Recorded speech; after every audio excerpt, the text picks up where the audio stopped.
Chapter 184. Thea tried to enter the system and observed for a bit. Sure enough, she was already ranked third in terms of authority. The only ones above her were the Council and Rip Hunt's authority. In fact, Gideon most likely had a hidden highest authority, but she didn't need to completely control her.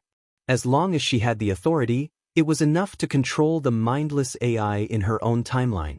She quickly entered Gideon's historical records and began to search.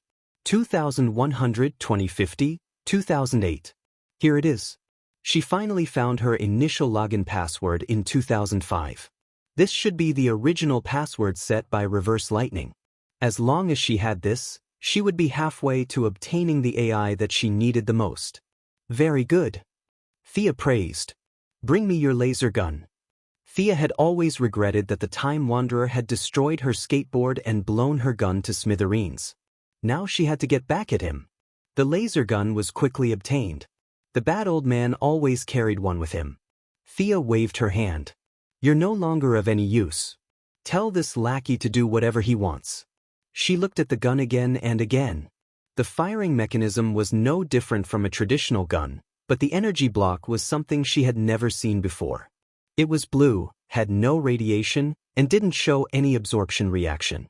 It shouldn't be in the category of natural light. She put it in her bag and prepared to study it when she had time. As for the Eye of Arcane Nuclei, it was actually a computer that used supernovas as its energy source. She had only observed it from a distance and had no clue. The knowledge contained in it was far beyond her comprehension. The Time Council had obtained it for countless years but still couldn't understand it. She didn't have the confidence to understand it with just a few glances. She would go back to her hometown and build it herself, so it was safest to have Rip Hunt blow it up. Time passed quickly. Suddenly, Thea felt that the psychic power she released was missing. Did that mean the bad old man was killed? She cast invisibility on herself again, sensed her surroundings, and ran in the direction of the gunshots. Hurry, we have to hurry to the Eye of Arcane Nuclei. Rip Hunt's expression was currently extremely ugly. He didn't think that all of this had been planned by the board of directors. Now, he only wanted revenge and wanted to blow this damned place up into the sky. The legendary team also followed. Among them, the Atom Man and Captain Frosty were particularly conspicuous. Both of them had been strengthened by Thea. One was equivalent to a weakened version of Iron Man's team, and the other was somewhat similar to Bobby the Iceman. Under their powerful offensive and fierce bombardment, they rushed into the underground engine room of the Eye of Arcane Core. The strengthening effect is not bad. Thea followed silently. She was originally afraid that the legendary party would change the storyline after being strengthened by her. Now, it turned out that they were back to their old ways. It will take me a few minutes to figure out how this thing makes him self-destruct, Atom Man observed and said confidently. Hurry up, we'll buy you some time. Rip took a few people to block the door. Outside the door, soldiers with laser weapons had already rushed in. Thea saw this scene and found it hard to imagine. This thing looked like it had all kinds of sensors and all kinds of wire signal sources. This design was countless years ahead of the development of our technology. You can really figure it out in a few minutes? There should be a limit to your genius, right? But what made her speechless was that Atom Man really found the key point after fiddling with it for a long time. You guys hold on a little longer. I have found the polarity matrix. As long as it is reversed, this place will explode in 2 minutes. How powerful is the explosion? Heatwave from the giant head asked. Atom Man pondered for a few seconds. On a scale of 1 to 10, it is 10 to the 100th power. Thea saw this scene and wanted to laugh. Heatwave was still trying to figure out what 10 to the 100th power was. Although the legendary team tried their best to stop them, the army of the council, which was actually a dozen guards, still came in with laser weapons. Only then did Thea realize that these soldiers were surprisingly strong, on the same level as the Time Walker she dealt with before. This was interesting. The leaders at the top were all weak, but the soldiers at the bottom were all invulnerable. It was a miracle that no one rebelled in this way. Atom Man exclaimed, which attracted the attention of several people at the same time. What happened? Rip asked as he fired at the soldiers. There seems to be an anti-tampering device here. I have to press it, or it will explode immediately. Ray Palmer sounded a little frustrated, but he still tried to press the switch. You guys go. As the heroes of justice, how could the remaining few people allow him to sacrifice himself in front of them? This scene was even more lively than the original plot. The fat old man withdrew from the Firestorm clone. I am the oldest. You guys are still young. Let me do this job. Let me do it. Let me do it. In the original movie, Captain Lung was willing to sacrifice himself to save everyone for Heatwave. However, with so many heroes at the scene, it was not his turn to be the villain who robbed the ATM. Therefore, he and Heatwave could only watch obediently. Rip Hunter, the neutral guy who pretended to be a righteous person, also shouted a few times, but he did not intend to sacrifice himself. He had saved his wife and son, and you want him to die? You might as well load the file and start over. Sigh, too bad there were too many people here and the plot changed. Sarah was supposed to give Captain Lung a kiss before he died, but now he could not see it.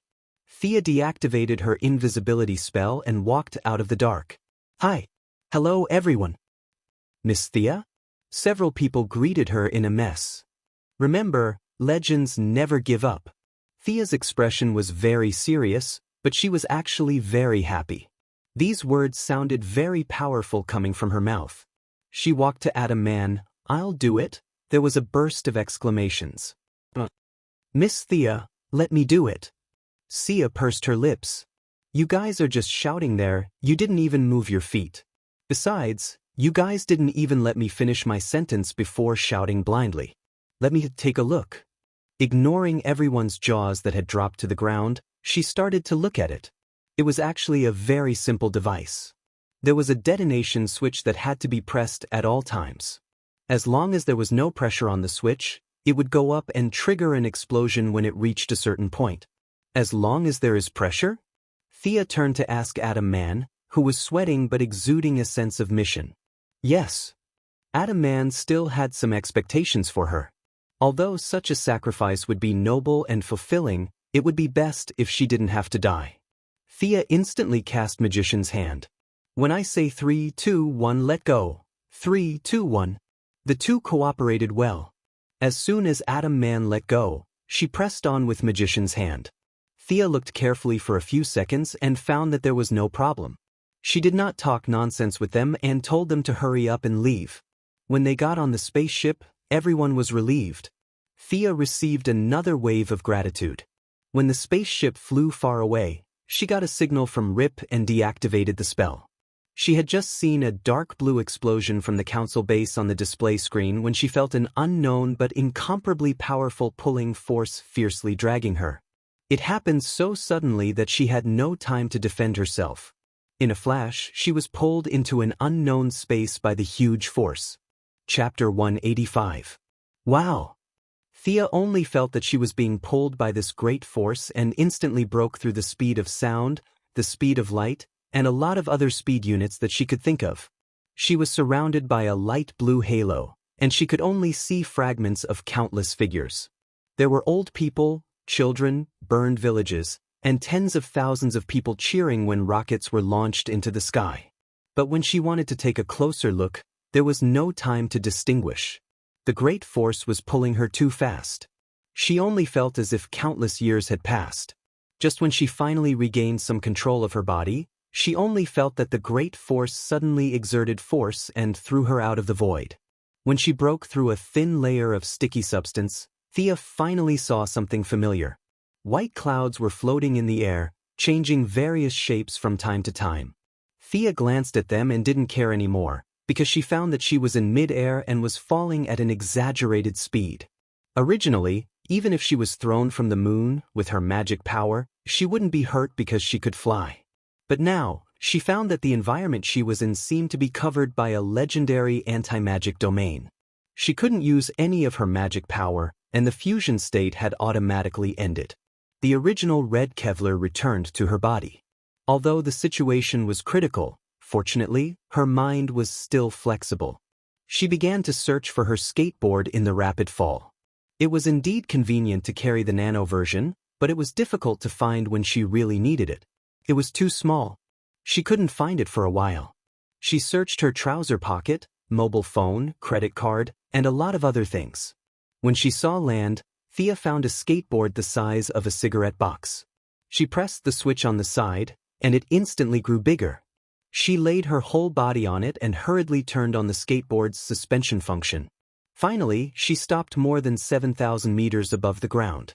Phew! Thea let out a long breath. She was no longer the naive girl she used to be. She vaguely understood that most likely, the explosion of the arcane core's eye opened a time tunnel, and maybe there was more than one. She was pulled into the time tunnel by the psychic force of the hand of magic and arrived at this seemingly desolate island in front of her. That's not right. Who has nothing better to do than to set up a large-scale anti-magic domain on a deserted island? This person's condition was too serious. Looking around, all he could see was blue seawater. Using the full power of the Eye of Horus, he could not see any signs of land other than the island beneath his feet. After inspecting his body, he discovered that both the yang mark and the yin mark had been completely sealed, and he couldn't sense his originally shocking magic power. Should I leave or go down first? As Thea was pondering, she noticed that many people had gathered on the island below. A group of people was pointing at her. Thea focused her eyes and looked over. When she saw the appearance of this group of people, her heart skipped a beat. There were more than 100 people standing in the open space below, all of them wearing metal half-body armor, leather skirts that only reached their knees, and short boots that were less than 30 centimeters long. Their arms and thighs were exposed, and they all stared at Thea, who was floating in the sky with a dignified expression. Many of them were even holding spears and bows in their hands. Thea was not afraid of these people who were holding bows and arrows. Although her magic power had disappeared, her technological equipment was still there, and the Eye of Horus was also operating normally. She would not be afraid even if there were twice as many people, let alone 100 or 80 people. Even if she couldn't beat them, she could still kite them. But what made her collapse was that these 100 or so people had bulging chests, and they were all women. Looking at them with sharp eyes, they were all women who were very good at fighting. On the outside of the crowd, there was one woman who stood out the most. Thea was too high to distinguish her exact height, but this woman was obviously taller than the people around her. Her temperament was also very different. Like a sharp sword, she faced everything proudly. As if she felt Thea's gaze, she even waved at her. What the hell? She can see me from so far away. Considering that this tall woman was obviously not of Kryptonian descent, and the surrounding environment and the women who looked very valiant, the name of this anti-magic island was obvious. Paradise Island, the blessed land of the gods, the hometown of Wonder Woman Diana. This tall woman who can see me from 10,000 meters up in the sky can't be Diana, right? Thea decided to go down and ask about the situation. Now that she was considered a traveler, the first thing she needed to do was to ask about the era and location. She could roughly guess the location, but she couldn't guess the era. Superman might be able to calculate the era of the Earth by looking at the lifespan of the sun, but she didn't have that ability. Driving the brand new skateboard, Thea slowly descended to a height of 1 meter from the ground. Facing the female warriors who were on high alert, she took off her hood, revealing her beautiful face. She raised her hands to show that she meant no harm. In fact, she didn't let her guard down, and the skateboard under her feet could be raised at any time. "Where are you from?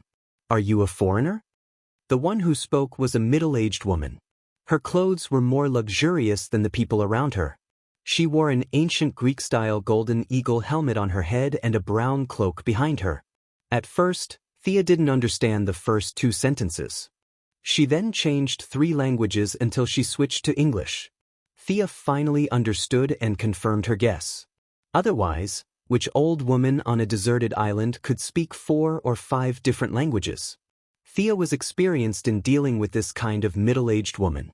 Although her actual lifespan was very long, she was always very talkative and eager to be valued. For Thea, who had been fooling Moira for many years, it was easy to deal with her as long as she knew what she was thinking.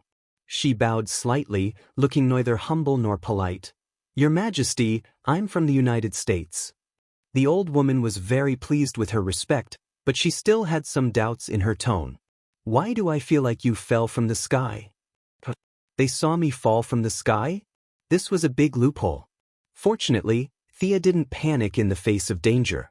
She pretended to be silly, acted cute, and said with a confused and uncertain tone, I don't know how I came here. I was fighting criminals in my city when I suddenly fainted. When I woke up, I was already falling. Her words were ambiguous. These women were indeed isolated from the world, but as the queen, the old woman could receive all kinds of information. She was obviously not a normal person. Besides, the skateboard was too eye-catching. She couldn't hide the fact that she came from the future for long. She deliberately obscured the era she was in and shamelessly labeled herself as a defender of the city to boost her reputation. Sure enough, these people believed her words. Moreover, she was a woman. The estrangement between them suddenly disappeared.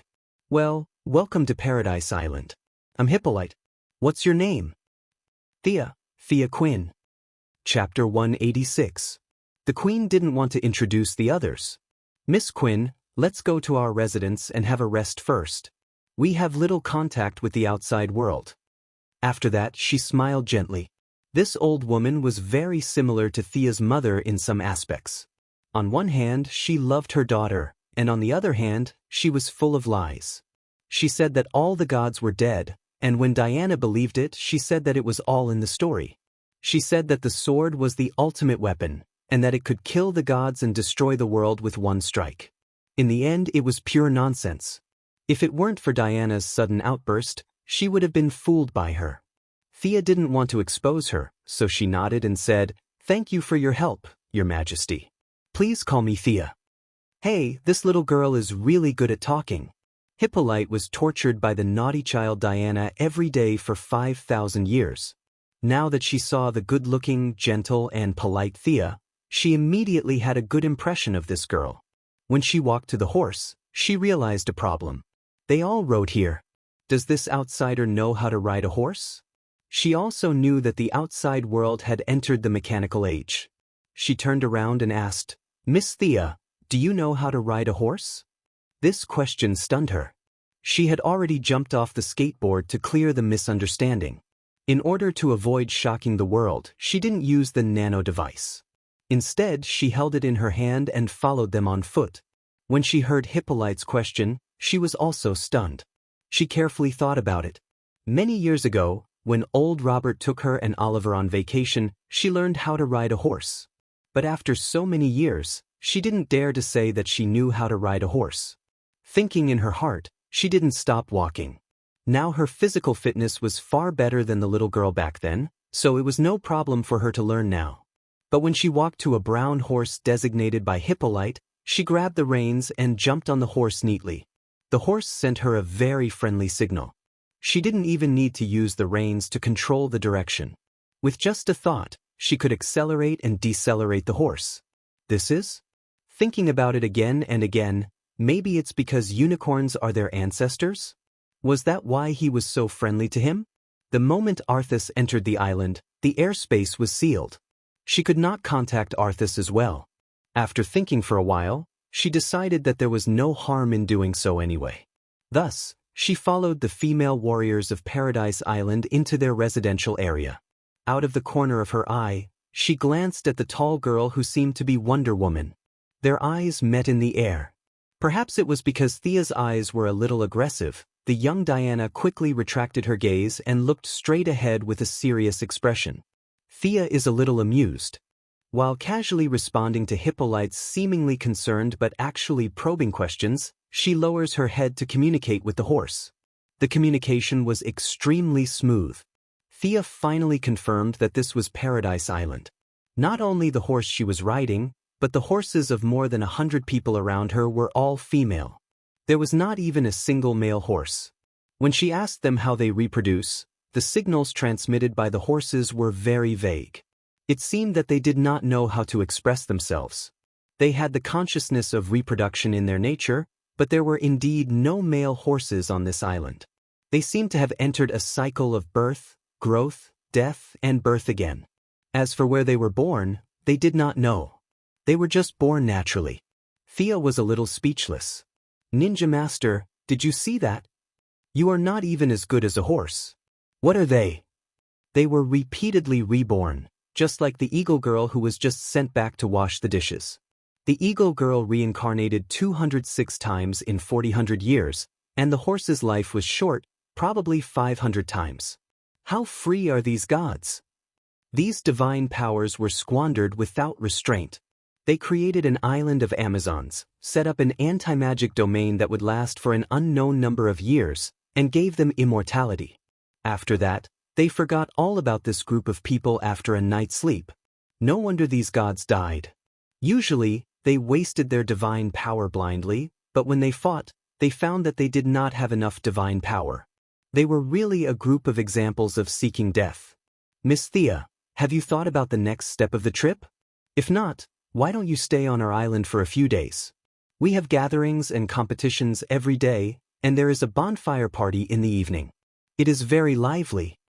Hippolyte had roughly confirmed that Thea was not a local by constantly beating around the bush. There were no other secrets that needed to be further confirmed. Thea was also very helpless. No matter how good her acting was, there were some things that could not be hidden. This shrewd old woman specifically asked questions that seemed to be common sense, but were actually very tricky. For example, the bill submitted by the American senator was very unreasonable. The advertisement for America's participation in the war was very well done. Was that person a star or a real soldier, and so on. Thea reluctantly confirmed that the current era was not bad. The plot of Wonder Woman had not yet started. It was now March 1918, a few months before the official start. But she did not dare to answer Hippolyte's question. Her history score was average. She might remember the president of 1918, but senators? How could she remember the names of so many senators? As for the war advertisement, she had never even seen it. The only person she knew who was a soldier and a star was Captain America. But that was in World War II or the next universe. The result of her being unable to answer was that it triggered Hippolyte's above words, which seemed gentle, but in fact, it was irresistible. Of course, Thea could run out. At this time, Wonder Woman was not confident, or the time was not up. There was no absolute strength to stop her. She could certainly run if she wanted to. But if she ran out, where could she go? How could she go back to the original time and space? Waiting for the Wave Rider to find her was one way, but could they find her? The Eye of Arcane Core was blown up, and Gideon could no longer receive the signal transmitted through the time stream. How could they find her at any point in time? Even if they had the intention, Thea did not have the patience to wait. If she stayed on Paradise Island, the land blessed by the gods, she might be able to find a way back. If she did not leave, what awaited her was definitely the truth lasso. This artifact could make anyone speak the truth, and it had never failed. She had a lot of secrets, and she could not let them know. No matter how hard she thought about it, she still couldn't make up her mind. Just when she finally made up her mind and was about to get on the skateboard and slip away, a huge beam of light shot up into the sky from a building not far away. The light was different from the fierce and direct sunlight. Instead, it had a hint of tranquility and serenity. This is? Before Thea could understand what was going on, Hippolyte's expression changed drastically. She did not care about her, nor did she bring her entourage with her. She whipped her horse and galloped towards the beam of light. Chapter 187. A group of female warriors exclaimed, "Is that the direction of the temple? Are the gods going to descend again? Don't be ridiculous, it's most likely an oracle." The female warriors, who were still aggressive just a moment ago, changed as soon as Hippolyte left. A group of women began to discuss all kinds of things.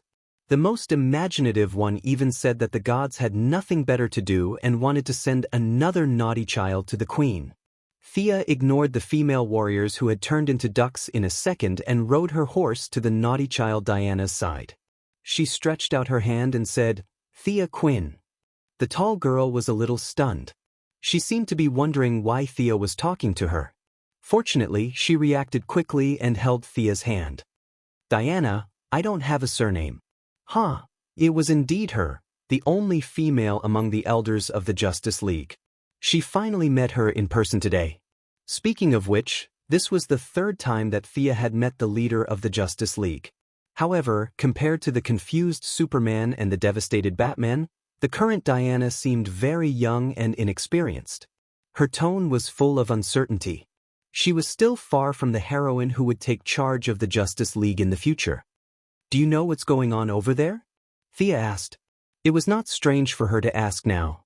There were more than 100 people around them discussing. One more person would not make a difference. There was no need to avoid it. The honest Diana did not know that she had nothing to say. She thought seriously for a few seconds before shaking her head and said, "I don't know." But looking at Mother's expression, it should be something urgent. Thea felt more and more unkind now. The people she dealt with every day were gods or demigods like Horus and Diana. It was too challenging her personality. She cleared her throat and said, "Over there is your temple. Which gods do you serve?" This time, Diana answered very decisively. She started to talk about Zeus and gestured as she spoke. When she talked about the great achievements of a certain god, the worship on her face from the bottom of her heart made Thea feel a little stunned. So beautiful! The sun shone on the side of her face. Her eyelashes were extremely long, and her facial features revealed a kind of classical Greek beauty. The lines of her face were different from the gentleness of later generations. Instead, they were somewhat tough, but not disgusting. On the contrary, this kind of strong facial contour reflected her firm character. At this time, she still had long braids. She didn't have the big waves that she would later have, but the freshness of her hair was still intoxicating. Her gaze was like the ocean, calm and deep, as if there was a story behind it. However, if you angered her, you would have to face raging waves. This woman was simply perfect. Thea had seen her fair share of beauties. Be it Madame Shiva's aloofness, Catwoman's elegance, or even Felicity's quick-wittedness, all of them paled in comparison. Her looks were a notch above the rest, but that wasn't the main point. Instead, it was the never-ending fighting spirit and uncompromising conviction in her body that elevated her temperament to an almost extreme level. This was the most promising aspect of her as a heroine. At that time, Hercules said, "What are you looking at?" Diana was still talking about the story made up by her mother. When she saw Thea staring at her with bright eyes, she couldn't help but stop. Thea knew that she was a little too focused. She was a real demigod, and her gaze was too long. It surprised her, so she quickly changed the topic. I'm looking at your eyes. Your eyes can see very far, right?" Diana was a little speechless. She was not stupid. She knew that she shouldn't reveal her secret to Thea, who she had just met. However, she was not as straightforward as Thea, who could make up lies like drinking water. While she was thinking about how to explain, Hippolyte came back on horseback, panting. She was a little confused when she saw the two of them together, but she still said to Diana, "I'll interrupt you for a moment, my dear." Then she turned to Thea and said, "Can you talk with me?" Thea certainly couldn't say no. She obediently followed Hippolyte to a corner. At the same time, she thought to herself, "Why did this old woman call me? Is she going to do something dirty? She doesn't look like it." Although her body has been trained for a long time, she is far from Diana's oppressive aura. If they really fought, Thea would win. "Are you from another world?" Hippolyte didn't give her too much time to think and asked suddenly. Thea's face changed instantly. She found out so quickly? It was not wrong for her to say that she was from another world, but the word world was too vague. Time, space, and even higher latitudes could be called another world. How much did she know? The dramatic change in Thea's face couldn't be hidden from the queen who had been working in human affairs for 5,000 years. Hippolyte was very satisfied with the result of her test. At this time, she completely let down her guard and said, "It's our temple that sent an oracle to announce your arrival. From now on, you are our distinguished guest." In fact, the oracle was extremely vague, and the voice transmission was too weak. Hippolyte combined her various guesses and finally came up with such an answer that was a little far from the truth. Thea scratched her head. It doesn't matter if she is from another world. Maybe their god was afraid that she would say too much and change history, so he gave her a little change? She had to say that because of the power of Horus in the other world, She misjudged the era when the gods were lying at home and eating subsistence. She felt that the gods knew everything and were omnipotent. She carefully tested Hippolyte for a long time, but she didn't get the answer she wanted. She only got the conclusion that the gods had a premonition that she was coming. Diana, come on, you take Thea for a walk around. I have to go back and prepare for the ceremony.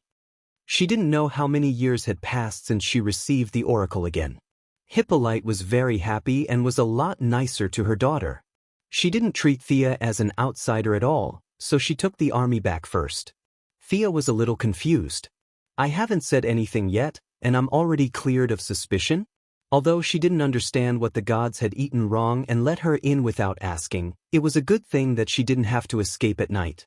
She began to run around the island with Diana. At first, Diana was afraid that her riding skills were not good enough, so she slowed down. But after running for a while, she found that she was almost one with the horse. There were only a few people on the island who could match her riding skills. Thea was competitive and said that she wanted to compete with her riding skills. She could feel the emotions of the horse from time to time. She only felt that the horse was as if it had taken stimulants, and it was always transmitting signals like it was very happy and comfortable. In any case, they didn't need to run on their own. If you want to compete, then so be it. The 2 men and 2 horses began to run in circles around the island. Chapter 188. After half a lap, Thea automatically slowed down her horse. She could tell that Diana was an excellent equestrian. Besides, the horse she was riding was much better than hers. She would be asking for trouble if she wanted to race with her. Thea did not need to be so outstanding. As she slowed down, Diana slowed down and started to introduce some landmarks to her. The total area of Paradise Island was quite large, but the central residential area was much smaller. There were only a few simple buildings, a temple, a sacrificial square, a training ground, and a residential area for the warriors. Thea rode her horse slowly. She saw that all the women were training hard, such as javelin throwing, fighting, and archery, which Thea was most familiar with. Is there no one on your island who is involved in production? She went around the island but did not see a single farmer or herder. Everyone was busy practicing martial arts. When they met their relatives, they would use muscle break, and when they greeted their friends, they would use shield bash. Thea was not used to this kind of daily communication. Production? Are you talking about animal husbandry? I've read a paper written by Dr. Michel in 1915 about animal husbandry and professional feed. Thea crossed her arms and listened to Diana's long speech about how to raise chickens, ducks, and geese, and how to plan the site systematically and scientifically. She was speechless when she heard that. It was obvious that this girl had been stifled for a long time. She clearly had the potential to be a scholar, but she was reincarnated into a place where people used their fists more than their brains. It was not appropriate to interrupt her directly, so she had to listen patiently. Diana talked a lot, from climate to soil and water to environmental factors.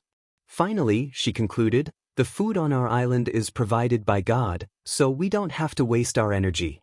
Well, Thea's face twitched. To put it nicely, this girl was simple-minded. To put it bluntly, she was simple-minded. She looked curvy, but her mental age was still too young. No wonder she was charmed by Steve Trevor. Yes, a beautiful girl was charmed by a man because she had never seen a man before. Sia had seen Steve Trevor's photo in the original spacetime. It was likely that he had some fortuitous encounter on Paradise Island. Almost 100 years had passed, and he still looked like a middle-aged man with a serious expression. He was still a distance away from being handsome. At least, Sia felt that he was far less handsome than Tommy and Oliver. As the leader of the Heaven's Eye Society, there were many people who attacked him openly and secretly. For example, Amanda Waller and Lila Michaels, who had already signed a treaty of friendship with Sia and were considered quasi-allies, would badmouth him for no reason, saying that he was dictatorial, undemocratic, and so on. Sia was more or less affected by it. Now that she thought about how such a white lotus had been bitten by a pig, she was even more upset. She was still a child. How could you do that?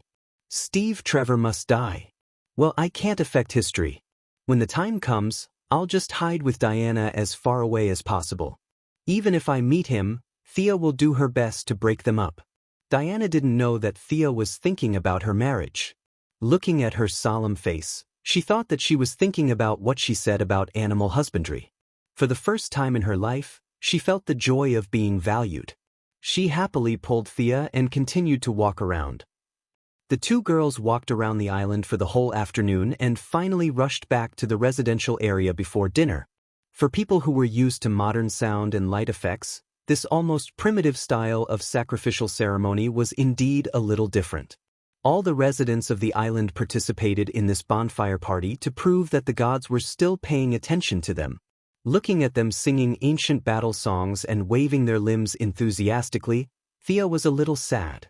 They probably knew that the gods had fallen, but they still had a little bit of hope in their hearts. Now that they had received the exact news, they could no longer suppress the excitement in their hearts. This was a kind of redemption of faith, excitement, and joy. But in this grand ceremony, there was still a trace of disharmony. She's over there. She's sitting on a stone chair and wearing red clothes. Artemis, that's not good. She's the queen's guest. A few chaotic voices entered Thea's ears. Red clothes? Thea didn't need to look around to know who they were talking about. Within a 10-mile radius of this island, she was the only one wearing red clothes. Sure enough, there were idiots everywhere. Paradise Island was not a paradise. Just as she was wondering which weakling was here to pick a fight, a black tower-like figure stood in front of her. Her voice was not loud, but her words were not friendly. Outsider, don't think that today's sacrificial ceremony is held for you. This is our tradition, do you understand?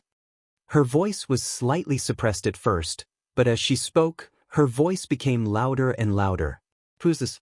Thea squinted her eyes and looked at the humanoid creature standing in front of her. Oh my God, this is too scary. It was already night. Although many torches were lit, the light was still flickering. At first, Thea did not notice this person when she first walked up to her. It was not until she spoke that she realized that there was a living person standing in front of her. This person was too dark. But under the light of the fire, she found that she was not the kind of black people on the African continent. After all, it was still strange for a black person to be mixed in with a group of white Amazons. She did not know if this person was born with dark skin or acquired it after being tanned. At night, her body reflected the oily light, revealing a body that was considered exaggerated even among men. There were 4 or 5 women behind this strong woman. When they saw Thea's eyes, they avoided her gaze. You are. Thea never avoided challenges. On the contrary, she had the courage to face any challenge, but she did not want to be used as a tool for nothing. She did not believe that the person who instigated this fool to come here did not have any political demands in the dark. It was nothing more than the grievances accumulated over the 5,000 years of Hippolyte's rule. Now that they had found an outlet, they wanted to defeat her and attack the political prestige of the queen. Alas, Thea sighed. Sure enough, humans were the most complicated animals. Whether they were born naturally or made of mud, they all had this bad habit. The strong woman clenched her left hand into a fist and slapped her almost muscular chest. I am Artemis. Thea was stunned for a few seconds. I'm dying of laughter. She laughed until she was out of breath and pounded on the stone table in front of her. She wasn't trying to provoke him. She really couldn't hold it in.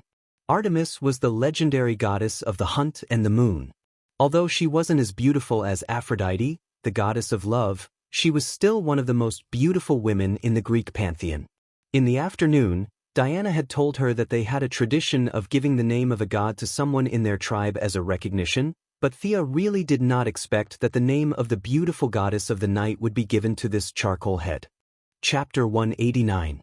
No matter how she looked at the person in front of her, she did not fit the image of someone who walked through the forest like the wind, quiet like a virgin, and moving like a fleeing rabbit.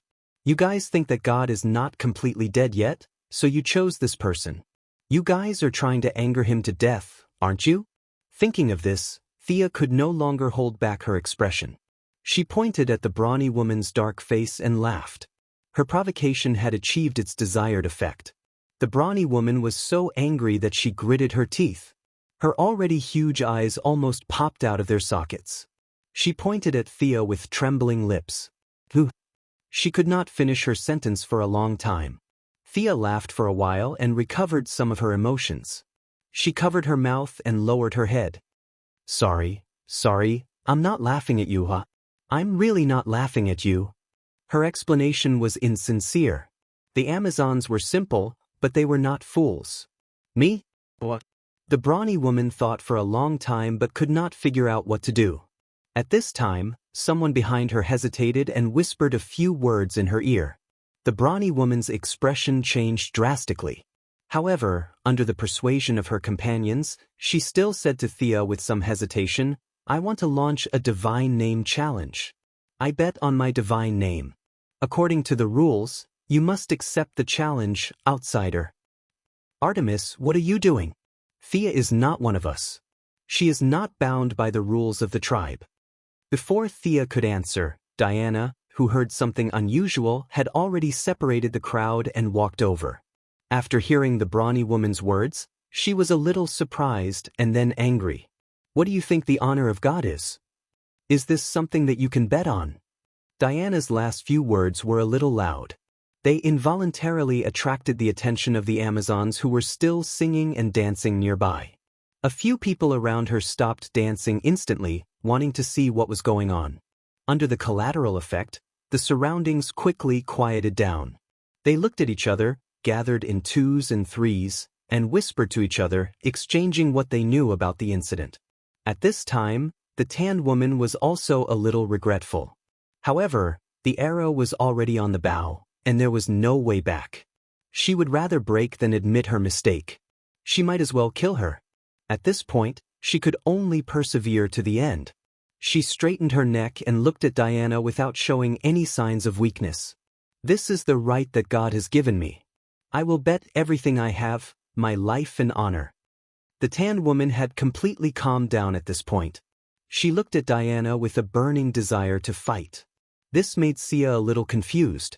Is he challenging me to a duel? Why are you looking at Diana? Could it be that the tradition here is that whoever comes to mediate a fight should beat up the mediator first? What a delightful tradition. She crossed her arms and didn't say anything. After staring at Diana for a long time, the tanned strong woman finally remembered who she was. She looked at Miss Thea unhappily. What is the challenge? Thea definitely wouldn't back down. Looking at the black woman's strong physique, she knew that it wouldn't be a competition of advanced mathematics or programming, but she still had to ask. Wait a minute. Hippolyte interrupted their conversation in a timely manner. Although Thea's magic was now sealed, her spiritual power was still there. She had long discovered that the queen was hiding in the distance and watching them. She didn't jump out until the situation was almost out of control. Fortunately, the people here were simple and honest, so they didn't shout, "Long live." Sia also followed the crowd and bowed slightly as a greeting. Artemis, do you know what you are doing?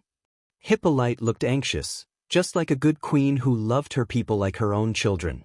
For Sia, who followed Moira every day, this expression was too familiar.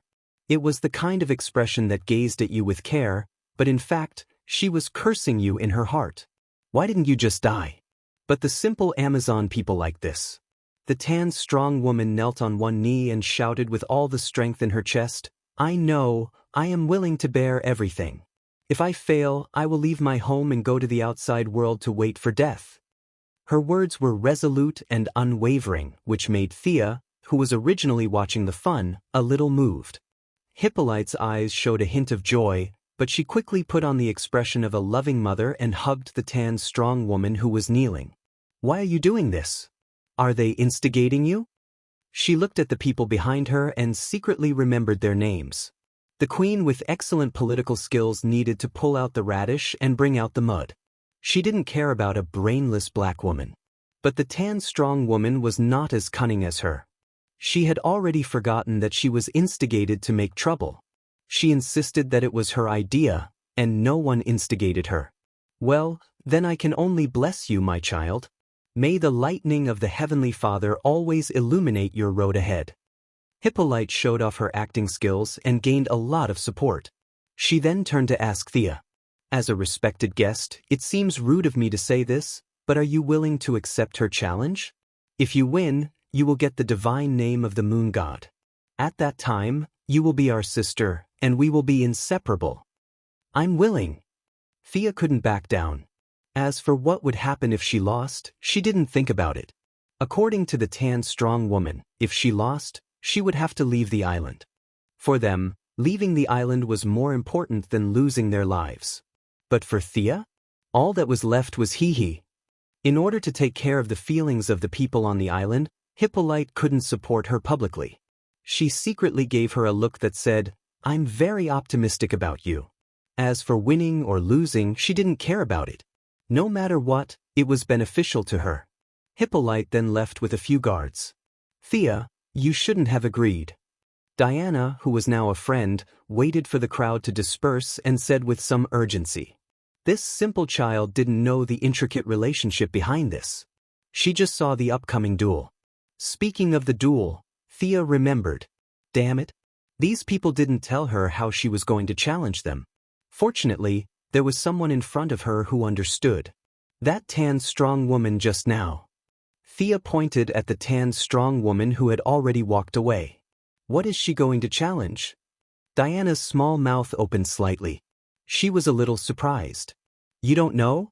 You accepted the challenge without knowing? Thea looked at her speechlessly. How would I know? No one told me. Is it in the arena over there? When Thea came, she saw the circular arena full of ancient Roman style. She didn't know if it was originally there or built later, but it looked very imposing. No, you are going to accept the divine name of the moon god. The time and the method of the duel are not set. These are all things that the elders of the moon god's priestly group need to ask for the oracle. Diana carefully explained to her. What are the elders of the priestly group? Everyone here looked the same, and she couldn't use the eye of Horus to observe them. She really couldn't remember if she had seen these old women before. Chapter 190. Since Diana didn't know either, Thea decided to put the matter aside. As for the oracle? Who are you kidding? Why did you find such a dark and strong guy with the name of the goddess of the night above his head? Is this a god's approval? Most of the competitions were arranged by a few old guys according to the conditions that were favorable to them. You guys can just bully the goddess who can't move and use the name of the gods to fool her. Sia had an expression as if she had already seen through it. She pulled Diana, who was still thinking about the challenges, back to the temporary residence. Diana, who was a warm-hearted person and also wanted to know what the outside world was like, told her mother and moved in with Thea. Thea was organizing her equipment. She didn't have many things with her, and only a few items with magic attributes could be put into the tattoo space. She wrapped the USB flash drive given by Captain Frosty with magic and sent it into the tattoo space. Now the tattoo space was completely sealed, and she didn't know what was going on inside. The Kevlar on her body had automatically appeared after the fusion was removed. The skateboard had been conveniently placed in the pocket of her combat suit at the time, and the mechanical arm had also been disguised as an accessory. These pieces of equipment had all escaped the disaster. The only pity was that the bow and infrared glasses that had been with her for almost 2 years were lost in the explosion. She was deeply regretful. Just as she was lamenting the lack of space, Diana came to her with a few sets of clothes. Is this for me? Thea raised the linen robe in front of her and looked at it carefully. It was just ordinary linen clothes, the kind that could be worn by any body type. The process of changing clothes was actually the process of taking off the combat suit. Diana exclaimed, "Oh, this is underwear, right? I've only seen pictures of it in books. It looks very smooth. Let me touch it. Hey, don't run away." Thea didn't expect to be teased by little white flower. She was a little depressed. She quickly put on the clothes that looked like a sack and tied a cloth belt around her waist. Where are we going? The two of them left the residence with Diana leading the way. The two of them slowly walked through the neighborhood. When they arrived at the entrance of a cave, Thea could not help but ask. If she didn't know that this woman was the future Wonder Woman, she would have thought that she was going to do something shady. What was she doing in a cave at night instead of sleeping? The bathing pool was given to us by the gods. Don't you outsiders take a bath? I heard that the Black Death is everywhere. Before Diana could continue her tirade, Thea quickly interrupted her. Stop. There's no more Black Death outside, and we also bathe regularly. Thea could see through her. This girl's curiosity about the outside world was so strong that it was about to explode. The more curious she was, the more her mother would not allow her to go out. She could only desperately read those messy books, and this vicious cycle made her even more curious. She sighed. Her destiny was definitely outside, and this small island could not bind her. Her mother must have realized this as well, which was why she allowed her to fool around with her. Not long after they entered the cave, they saw a pool of clear water. However, it looked a little green against the stone walls of the cave. Diana was dressed very simply, or rather, the entire Amazon tribe was dressed very simply. She took off her half-body armor, tugged on her skirt, and swung her shoes. There was nothing else. Her beauty was indeed amazing. The gods' blessings made her body reach the peak of human beauty. Despite Thea's many adventures, she was still not as beautiful as Diana. Her body was even more tragic, so it was better not to mention it. Seeing that an ancient person like her was so honest, as an open-minded person from the 21st century, there was nothing to be shy about. Thea took off her clothes that were like a sack, undid her underwear, and tested the water temperature. It was not as cold as she had imagined.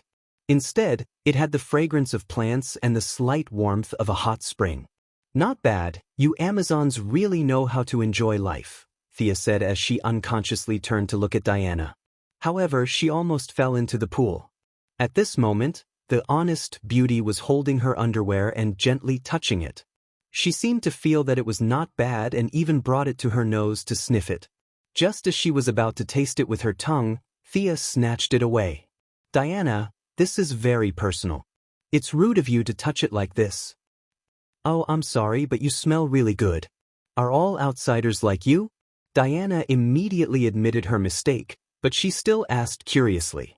The two beauties were standing and chatting so honestly, and they were even talking about a very serious topic.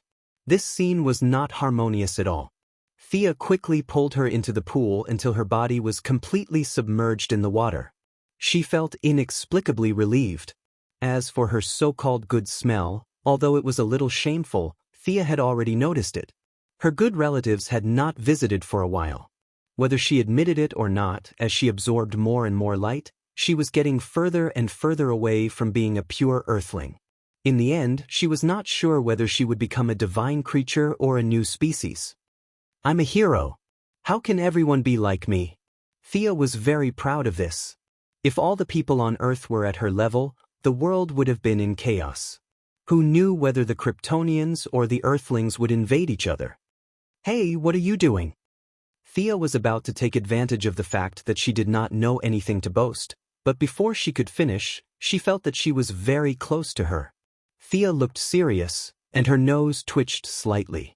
You are indeed not an ordinary person. Your smell is far beyond what is recorded in the books.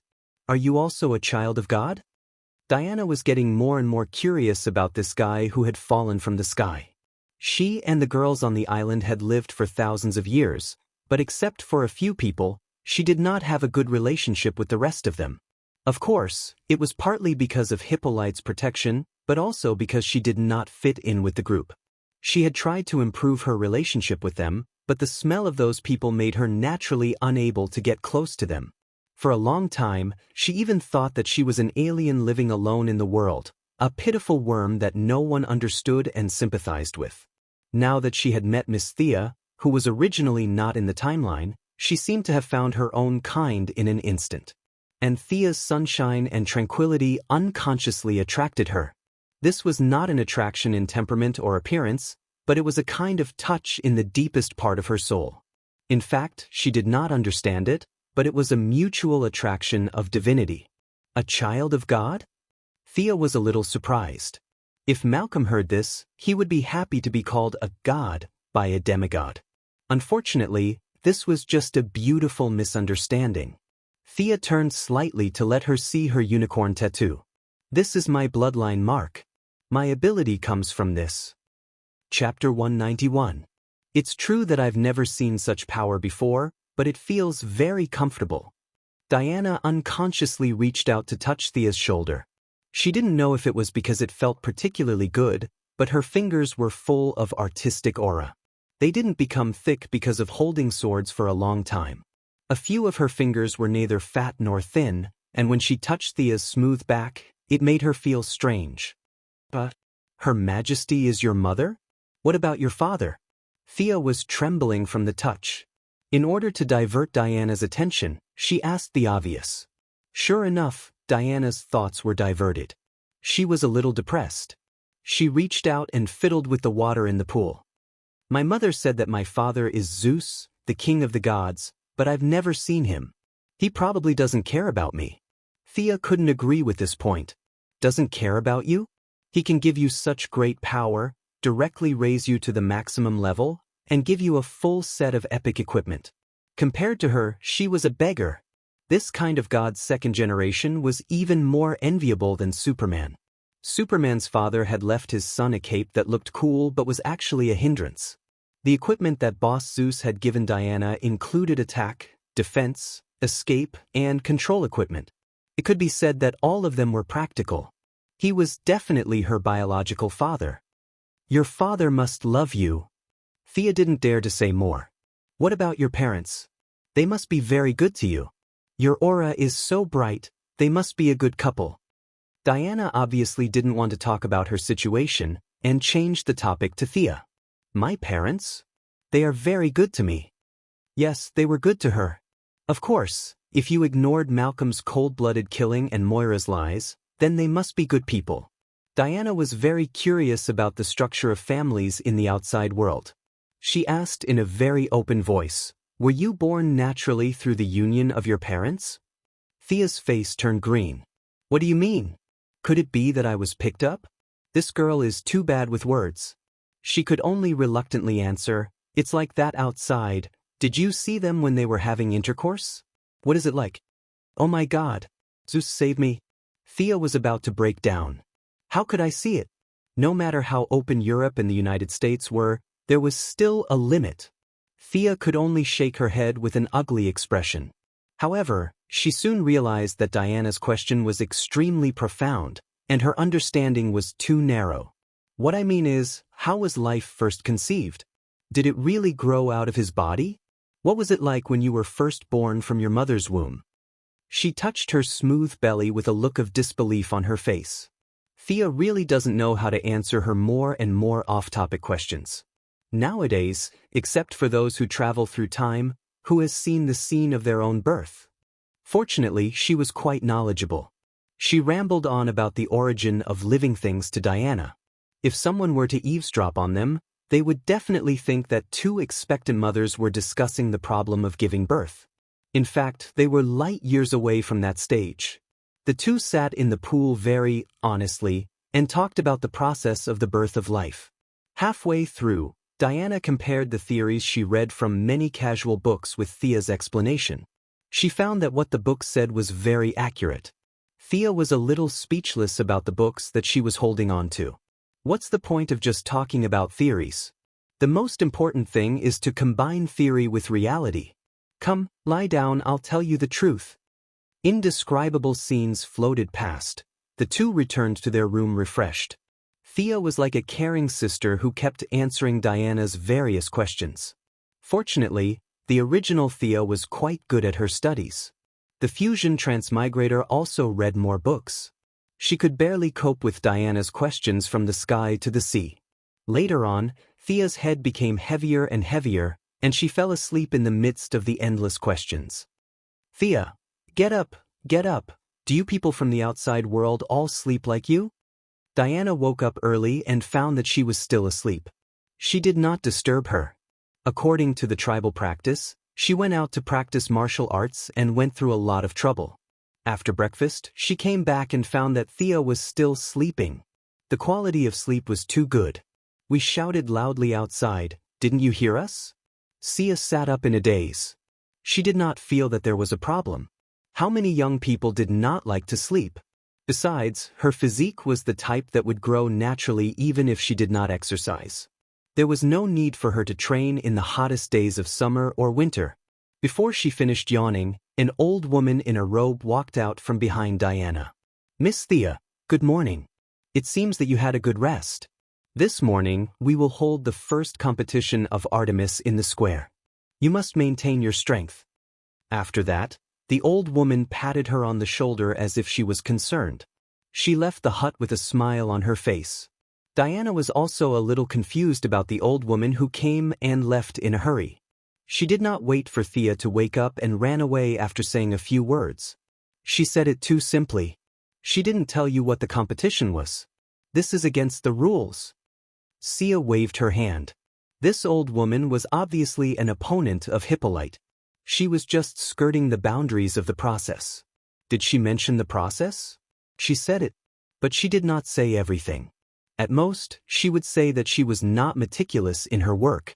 There was no big problem. But her purpose was very vicious. She was determined to teach Thea a lesson and finally destroy the reputation of Diana's mother. Sia was quite familiar with this kind of method. This kind of workplace method of making things difficult for others was a bit unpresentable.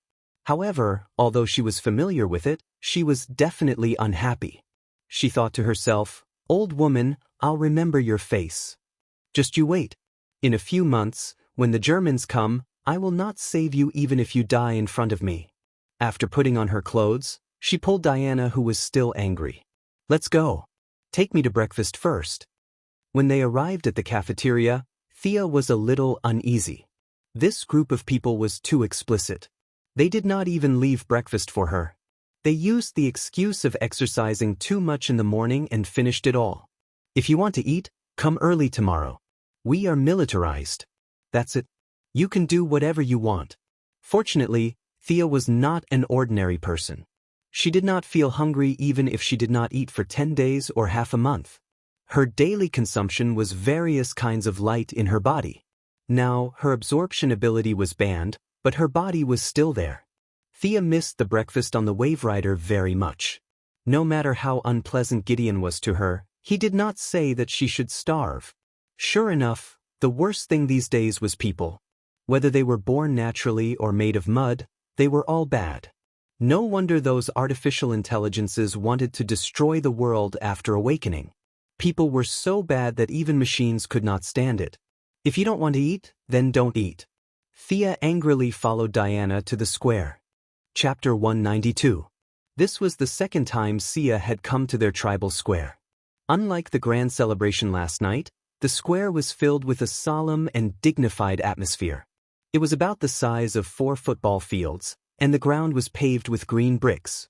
When walking on it, one wouldn't feel uneven at all, as if it was flat ground. Needless to say, this must be the work of the gods who had nothing better to do. The people here regarded fighting as glory and labor as a disgrace. They would not even pick up the fallen soy sauce. This road was definitely not built by them.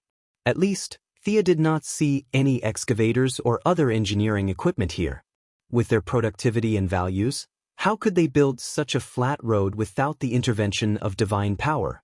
There was no rostrum at the scene, and no one was playing the athlete's march. There were only 2 participants. Thea saw a strong woman standing straight as soon as she entered the square. The woman was about 1.8 meters tall and was the second tallest woman after Diana. Her muscles were like cast iron. Her eyes were closed, and her nose was slightly trembling. It was obvious that she was very nervous now. Thea did not care. She did not care about the name of the gods at all. Seeing Hippolyte standing in the middle, she went forward to greet her out of courtesy. "Your Majesty, how was your rest? Diana did not disturb you, did she?" At this time, Hippolyte was full of smiles. She took her hand and chatted with her for a while. Then she turned her head and introduced her to her. "This is my sister, Diana's teacher, Antiope." "Oh, Wonder Woman's teacher." Thea looked at the capable middle-aged woman and bowed slightly. "I've heard a lot about you." Antiope frowned. "Miss Thea, do you know martial arts?" It could not be helped. After the awakening of her sorcerer bloodline, Sia was too deceptive. Her muscles were not obvious, and people would only think that she was working out.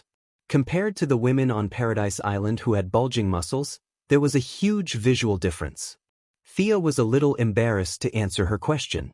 When she was wandering around with Diana, she had seen the female warriors on the island practicing martial arts.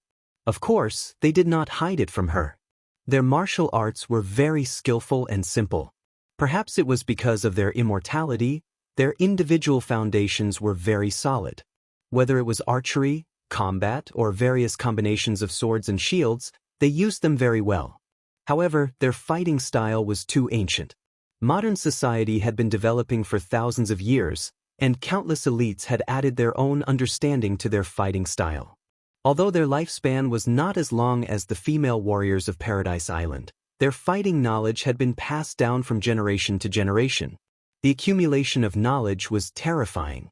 On the contrary, the Amazonian female warriors had become more and more conservative because of their infinite lifespan. If the fighting level of the outside world had improved by 4,000 years, they had only improved by 200 years. Thea was very confident in defeating them. If she didn't use any strengthening spells, she could defeat 5 to 7 female warriors with her bare hands. This was under the condition that their physical fitness was higher than that of human beings. If she activated all her technological equipment to recover her magic power, then they would all die. Now, in the face of Antiope's question, they directly answered that they were all a bunch of weaklings? Definitely not. She could only evade the question and say, "I practiced at home." As for what level they were at, they would see for themselves later. Hippolyte introduced her to the 3 middle-aged women in robes on the other side. One of them nodded to Thea with a serious face and ignored her. The other 2 were much more enthusiastic, and one of them was the woman who informed her about the competition in the morning. With Hippolyte's introduction, Thea knew that the 3 of them were priests of the temple. However, their miracles were rare now. The 3 priests were responsible for the daily worship of the 12 main gods of Olympus. Hearing this, Thea almost laughed again. "You are too impious. If there is no miracle, you will reduce the number of priests? You will arrange for the clergy to have secondary jobs? Needless to say, it must be Diana's mother who did this. She changed the priests into warriors under her direct leadership. It would be strange if the remaining priests were of the same mind as her." Thea was really not interested in participating in this kind of traditional struggle between theocracy and royalty. This kind of thing could be seen everywhere in Europe's thousands of years of history. It was not rare. Thea chatted with a few leaders who seemed to be the leaders of the country, but in fact, the population under their jurisdiction was not even comparable to a village. She stood alone and rested. She originally wanted to find a place to sit, but when she saw several village leaders standing under the hot sun, she could only swallow her words. As a quasi-military management, the people of Amazon gathered very quickly. Thea stood for less than 5 minutes, and a large number of female warriors had walked into the venue. They stood in rows and rows, ready to be quiet spectators. "Everyone is here?" Thea was curious. How many people were there? It was too inefficient to count them one by one. She secretly opened the Eye of Horus, glanced at them, and instantly understood. 1,550 people. The people on the field just felt a chill and did not notice anything strange, but Diana stared at her eyes in surprise. What did she feel just now? Divine power. Although it was completely different from her divine power, the nature was definitely not wrong. That was the real divine power. Was this girl named Thea the child of God? Diana was a little confused. Hippolyte waited for everyone to arrive and loudly announced the start of the Divine Name Challenge. In fact, there was a bit of a logical problem with calling it a challenge. Thea was muddle-headed and was challenged, but the other party put everything on the line, and several village leaders acquiesced to the name of the challenge. There should have been a segment to introduce the 2 sides, nothing more than who this person was, what achievements she had, why she came to challenge, and so on. But now Thea was not one of them, and they did not know what advanced deeds Thea had done. Who knew if what she said was true or false? They could not use the truth lasso to extort a confession before the competition, right? That would be too disrespectful to the gods. They thought about it and decided to skip this step. Hippolyte motioned for everyone to be quiet and roughly told them about the past of Artemis.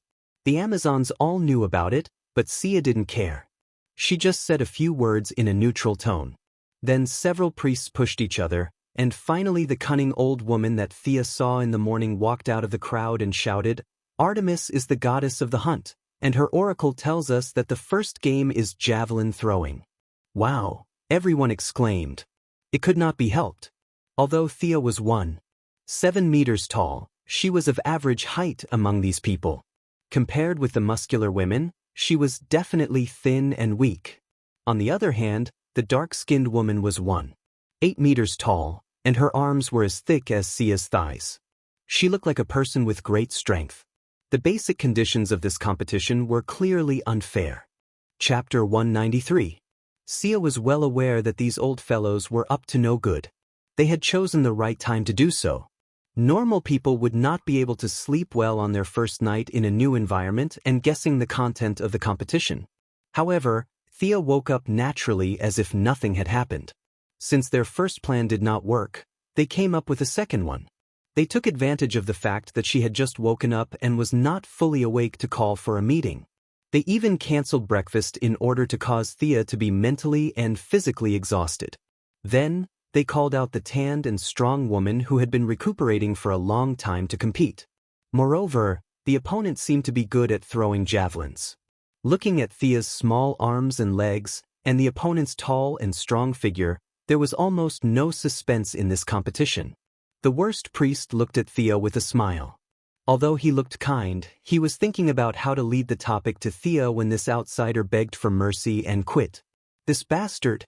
Thea smiled and looked at the people around her who were pointing at her. She thought to herself, if this old thing was an employee of the Quinn Group, he would definitely arrange for her to go to Siberia to experience life. "Hey, can you?" Diana asked quietly when she saw Thea's indifferent expression. It was no wonder that she was worried. The anti-magic territory on this island was too strong. Thea was directly sealed. As a demigod, Diana was stronger, but more than half of her divine power was also sealed. She grew up in a high anti-magic territory and did not realize how strong she was before she left the island. Thea nodded, of course, to show that she was fine. "Just watch." Ever since she figured out the intention of these people, she equipped the mechanical arm under her battle suit. It fit her arm perfectly and was covered by her clothes. "You want to play dirty with me? I'll play with you." Originally, I wanted to have a fair competition, but they did not intend to play fair at all. Since they did not follow the rules of the game, Thea was ready to let them know what it meant to be strong. Time passed quickly, and a female warrior carrying 2 javelins arrived in front of several faction leaders. Hippolyte also didn't expect that these people would make such a low-skill competition. Although Sia's victory or defeat didn't affect her much, it was better to win than to lose. She picked up 2 javelins and looked at them. Not bad, they didn't tamper with them. When Thea and the dark-skinned woman stepped forward to take the javelin, she whispered to Thea, "Don't feel pressured. It doesn't matter if we win or lose." Thea responded with a bright smile. "Am I cheating? He still couldn't win?" Not to mention this Heidezhuang, even if Diana personally went up against him, with such a strong anti-magic domain, she might not be as strong as him. The crowd automatically opened up a gap. Their meaning was very simple. You just have to throw it at a place where there is no one. Who's first? Thea saw that Heidezhuang was angry and didn't speak, so she could only ask. She couldn't throw it at the same time, right? The other party shamelessly insisted that she threw the javelin in the distance. If Thea didn't want to explain, she would have to throw it again. Thinking of this scene, she felt that it was ridiculous. Moreover, this kind of scene with a large group of people watching was enough. Without waiting for Heidezhuang to reply, the priest who made Thea look very annoying jumped out again and said with a kind face, "You are the guest, let Artemis go first."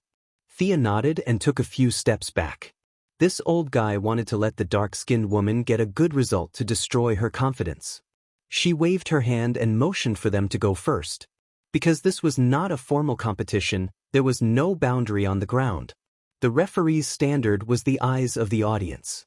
If you ran 2 steps, no one would say anything. Heidezhuang adjusted his breathing and raised his state to the peak. He picked up the javelin with his right hand and ran fiercely. Thump, thump. The low sound of footsteps accompanied his footsteps for more than 10 meters. He Dezhuang felt that all the muscles in his body had been fully mobilized. He kicked the ground, twisted his waist, and bent his arms. The momentum of the whole person jumped to the extreme, and then burst out in an instant. Ah! The javelin in his hand flew out like lightning, passing through countless people's retinas, drawing a beautiful arc and plunging into the soil in the distance. Not bad, Thea looked at it a little. It was 500 feet, converted into meters, it was 150 meters. Amazing! The world record for the javelin was a little more than 100 meters. This guy easily broke the world record by 50 meters. This group of guys who were molded out of the earth really had a higher physical fitness than the human extreme value. The priests who deserved to be beaten probably knew this and proposed this competition. The surrounding discussion finally sounded at this time, and several priests on the high ground did not have the intention to stop it. Artemis, this is probably the best result in her life. Some of the people close to He Dezhuang said with envy. I'm afraid that stranger is in trouble. This was a cynical remark of a neutral nature. The only one who had a good attitude towards Thea, Diana, was dragged by Hippolyte and did not participate in the discussion. Thea directly ignored the noise around her. A while ago, the major media in Star City scolded her miserably, but she was indifferent. These people's gossip could not shake her mind at all. What's more, she did not need any mind. The mechanical arm was fully powered, and the strength value was increased to about 5 tons. He Dezhuang could not even reach 1 ton. She could easily crush her. Hey, why is this person throwing with his left arm? Left-handed? Her posture is so amateur. Has she never thrown before? The onlookers discussed with each other. Thea was also very helpless. She really did not practice the javelin. She had seen it on TV, but she had never touched it in reality. Moira's goal was to cultivate a lady. When she was young, she learned piano, yoga and so on. Who would teach their daughter to practice the javelin? Old Ma and Ms. Shiva were also skilled in martial arts. Perhaps the only person Thea knew who could throw the javelin was Batman. However, she had to put a question mark because she had never seen the old man use it. The surrounding people's discussion made her a little depressed. The tone of these people was completely like they were talking about a country bumpkin. This person has never practiced the javelin. Their tone was like saying that modern people had never touched the internet. Come on. Who in modern society would practice this? You guys are the country bumpkins. Automatically shielding the surrounding noise, she shook the metal javelin. She did not have any flexibility, feel and so on. She also did not know those professional postures. Standing in place, she grabbed the javelin with her left hand and bent her arm a few times. The weight was as if it did not exist. She turned her head and looked at the bad priest who was about to faint with joy. Then I will throw it. You guys watch carefully. Well, we are watching. You can rest assured and throw it boldly. The bad priest was so happy that he almost laughed out loud, but he restrained himself. Chapter 194. Thea looked at the old face with a smile and asked, Then I'll start. You must work hard and throw it far away with all your strength. The bad priestess said as she made a throwing motion with an expression of encouragement. The two of them looked at each other and laughed happily. Diana, who was at the side, was a little confused. Thea began to make gestures on the spot. With her martial arts foundation and strong memory, such a simple throwing motion was not difficult at all. She could understand it at a glance, but she was not used to using her left hand to exert force. She tried it on the spot, but it was not coordinated. Forget it, I'm not practicing anymore. The force exertion method was not scientific, so the effect was definitely not as good. However, the force was too great. The run-up and lunge were useless. She bent her arm back and the mechanical arm operated at full power. Whoosh! She threw the javelin out. The metal javelin made a hissing sound in the air and disappeared from everyone's sight in 0.1 seconds. It turned into a small black dot and disappeared in front of everyone's eyes. The scene was silent for a moment. What was the meaning of this? Other than Thea and Diana, who was somewhat sure that she was the child of God, everyone else was stunned. The bad priestess widened her eyes and glared at Thea, who was smiling like a flower. Trick. She did not know what to say. She wanted to say that the result did not count, but she was not so thick-skinned as to say that in front of thousands of people. Hippolyte looked at the three priestesses with a smile. What do you think of this result?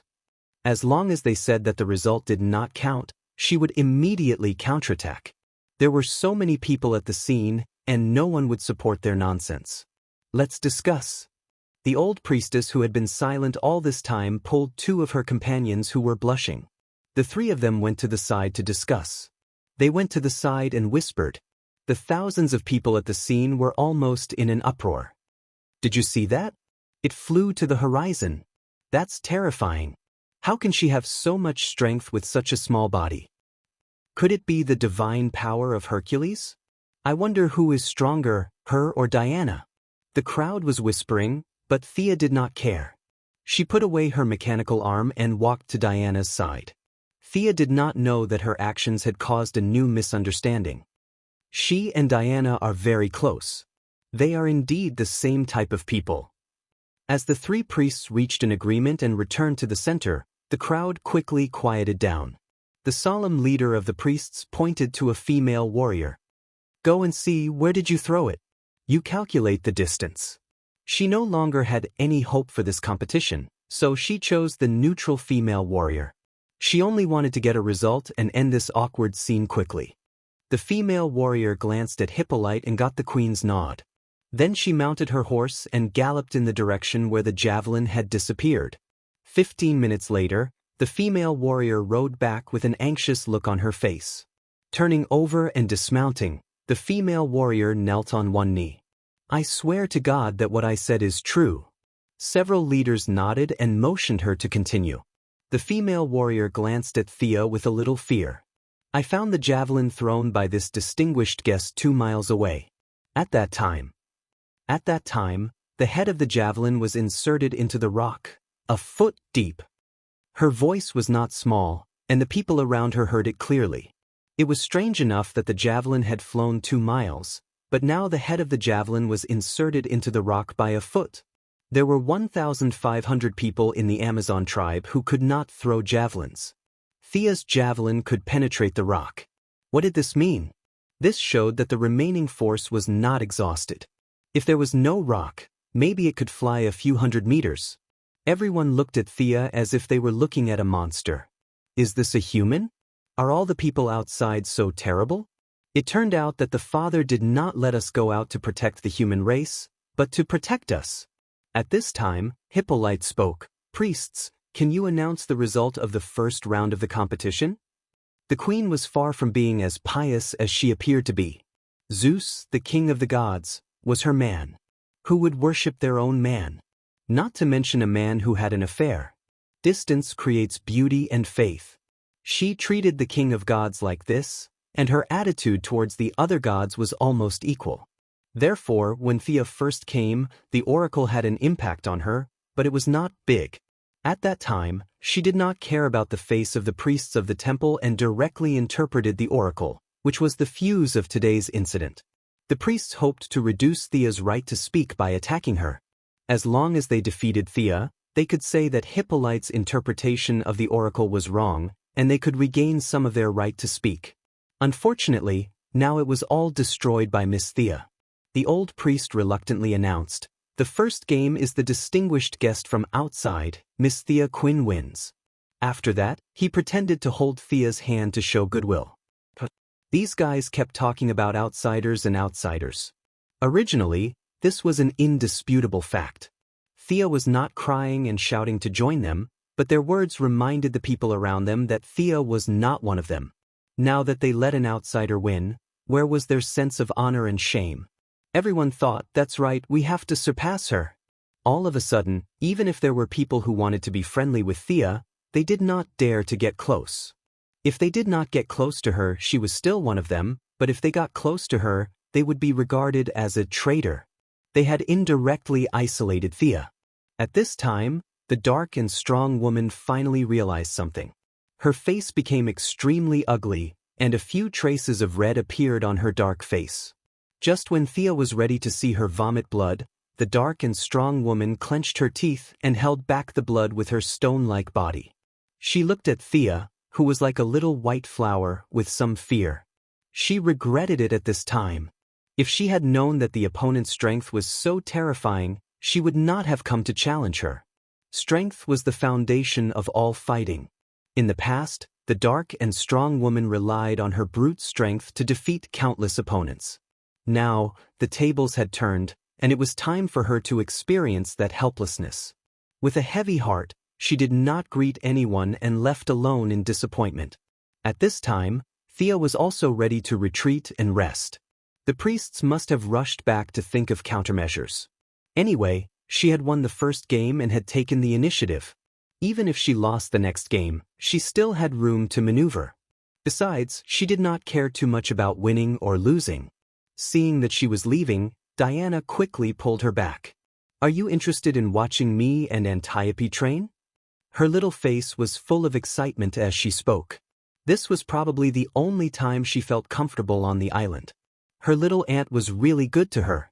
Anyway, Thea had nothing to do, so she just thought of it as killing time. She nodded and followed Diana to a remote martial arts field. Chapter 195. Antiope had left the arena much earlier than them and was now wielding her spear alone. She did not look surprised when she saw Thea following Diana. Diana must have told her beforehand. "Miss Thea, come and train with us." Antiope was very straightforward. Her words were resolute and impactful. "I'm just here to take a look." Thea looked at the dagger thrown to her in confusion. She wanted to refuse, but Antiope did not even give her a chance to speak. In fact, Thea did not dislike Antiope. Her straightforwardness reminded her of Lady Shiva in the past. Both of them were very pure people, much more to her liking than Diana's mother and those crafty priestesses. "All right then. How do we start?" Thea waved her sword.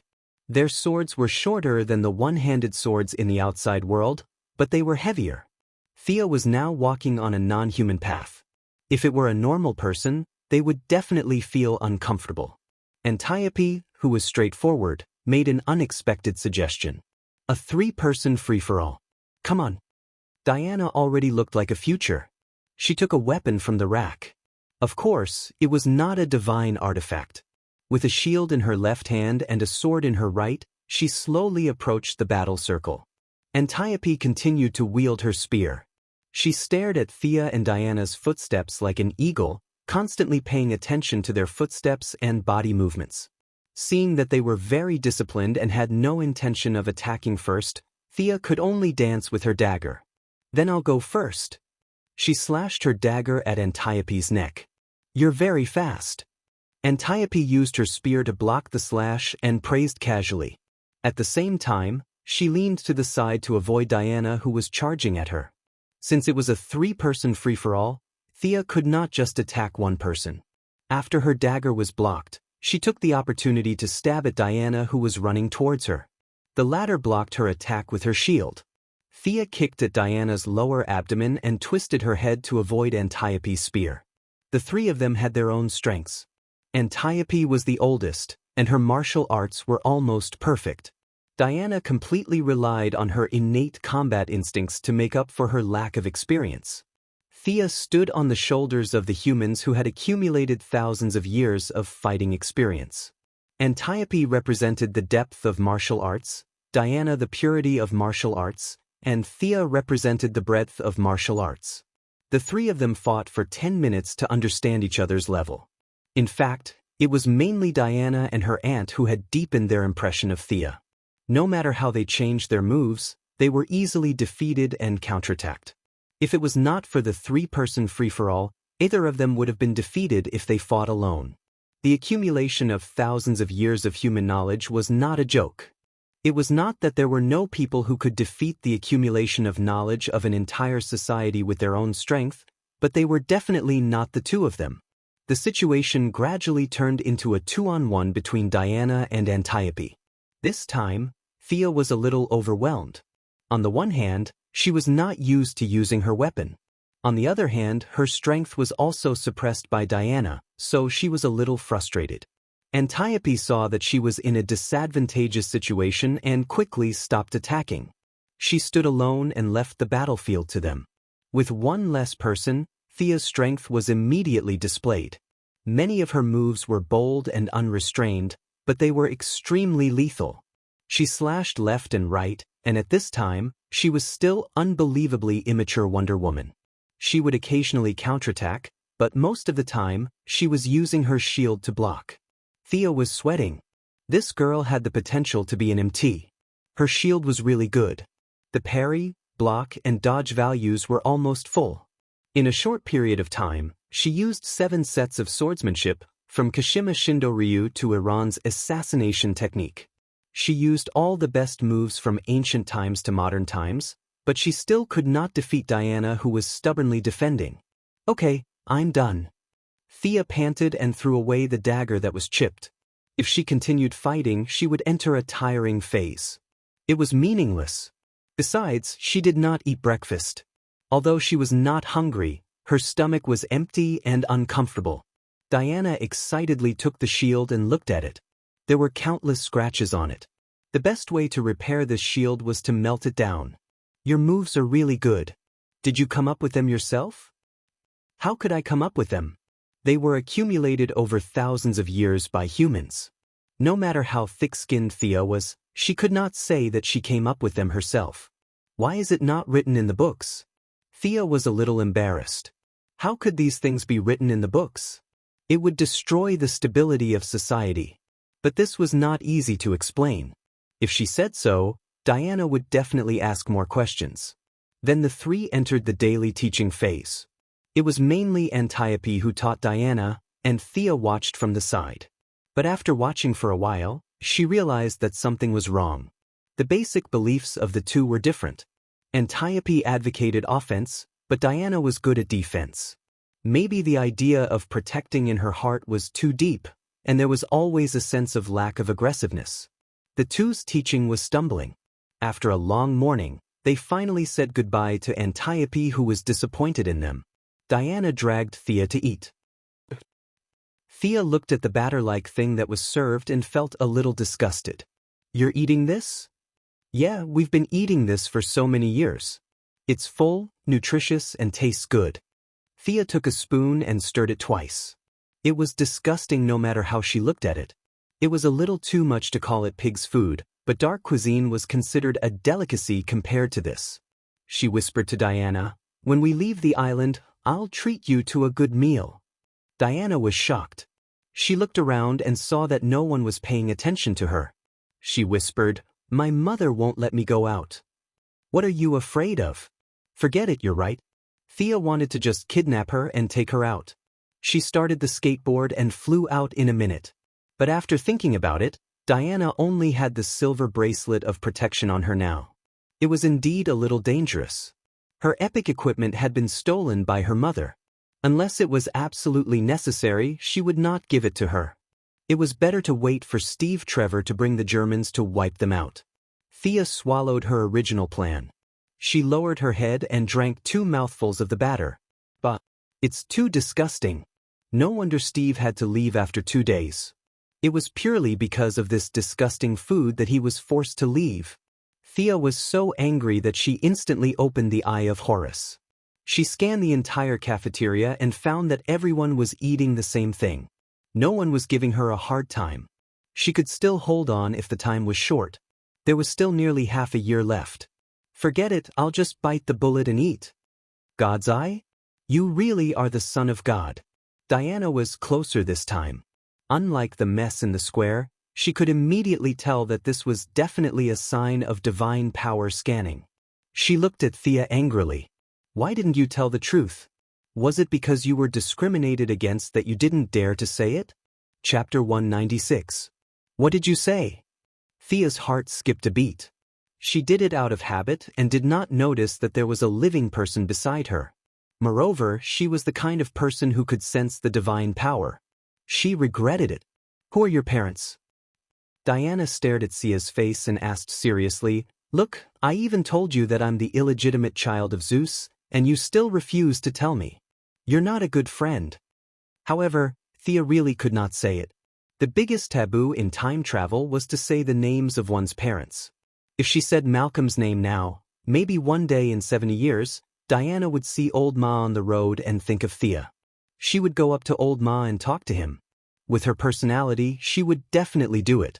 Old Ma was strongly stimulated.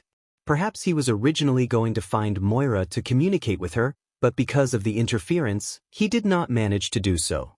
The little life that was born because of their communication that day was ruined, and Miss Sia might not be able to give birth. What the F***ck is this? Therefore, Thea only introduced her real name. Her real name did not matter.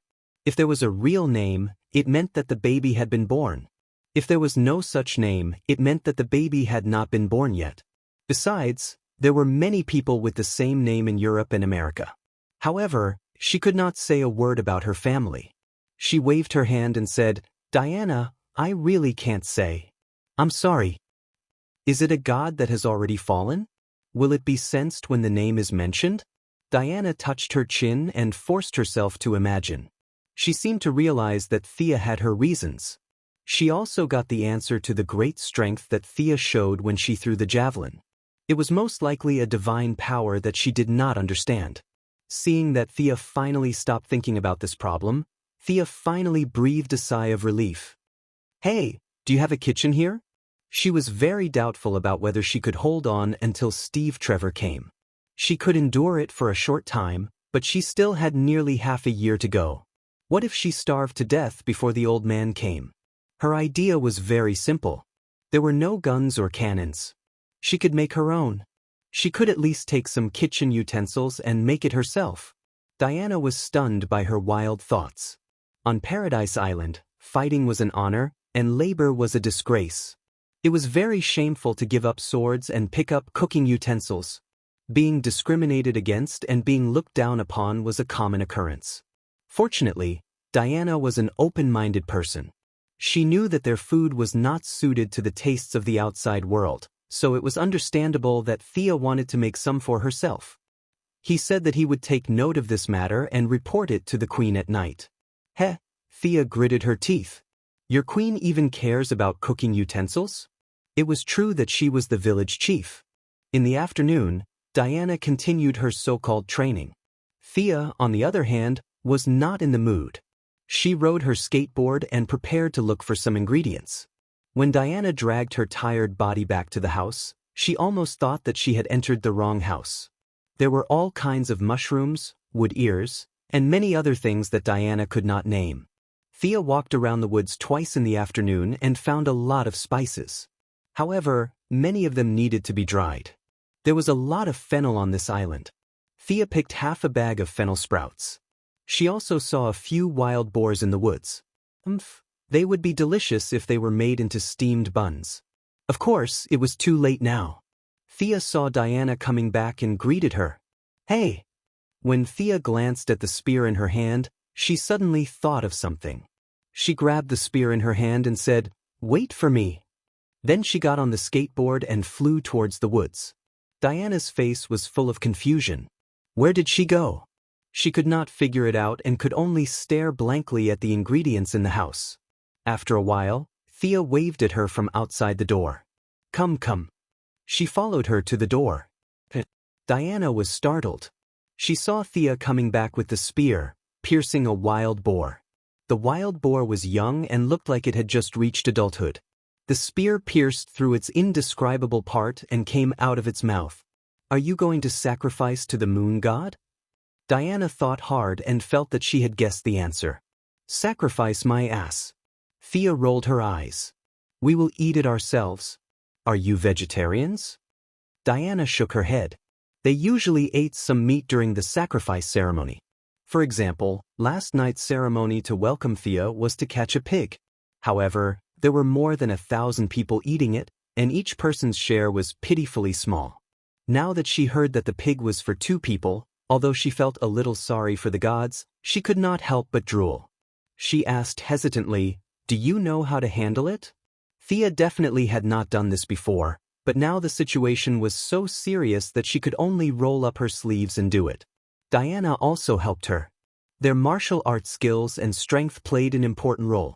They let out the blood, removed the hair, removed the internal organs, and the pig's brain. The whole pig was evenly grilled over the fire. After 20 minutes of grilling, when the surface of the pig's skin was a little brown, Thea felt that it was about time. She secretly used the Eye of Horus and found that the inside of the pig was a little red. Knowing that the fire was uneven, she carried the pig with one hand and grilled it for 5 minutes. At this time, the skin was already golden. Done! There was no hygienic condition to put out the fire. Fortunately, both of them had special physiques. Thea had eaten the fruit given by the swamp monster, so she was almost immune to poison. Diana was even more so. The drug that could poison her had not been developed yet. They found a clean robe and spread it on the ground. The whole pig was placed on it. Thea and Diana each took a short sword to cut the meat. Although there was no sweet and sour seasoning, the taste was very good after being hungry for a day. Thea felt that this pig was better than the Star City chef. Diana was a little excited. God took pity on her. She had lived for 5,000 years, and this was the first time that a whole pig fell in front of her for her to eat. She was a demigod. Staying on this island for so many years was not a small burden on her body. Plus, she ate batter every day. She might not even know what it was like to be full. Now, seeing Thea's mouth full of oil, Diana no longer hesitated in her heart. She took the short sword and cut a piece of golden pork. She grabbed it with one hand and put it into her mouth. While eating, she almost cried. It was too delicious. When they finished 1/3 of the pig, Diana's reason finally came back. We should pray to the moon goddess first. It doesn't feel good to eat it quietly. Thea wiped the oil stains on her mouth and looked at Diana, who was a little guilty. This girl was too stubborn. She even felt guilty eating a pig. She could only comfort her. Don't worry. She is the night hunting goddess. Catching a pig in the middle of the night is definitely a tribute to her. She can't be more happy. Really? Diana was a little confused. This explanation was not wrong, but she still felt that something was wrong. Just when she was thinking, a slight but clear low laughter came from the forest. Ah!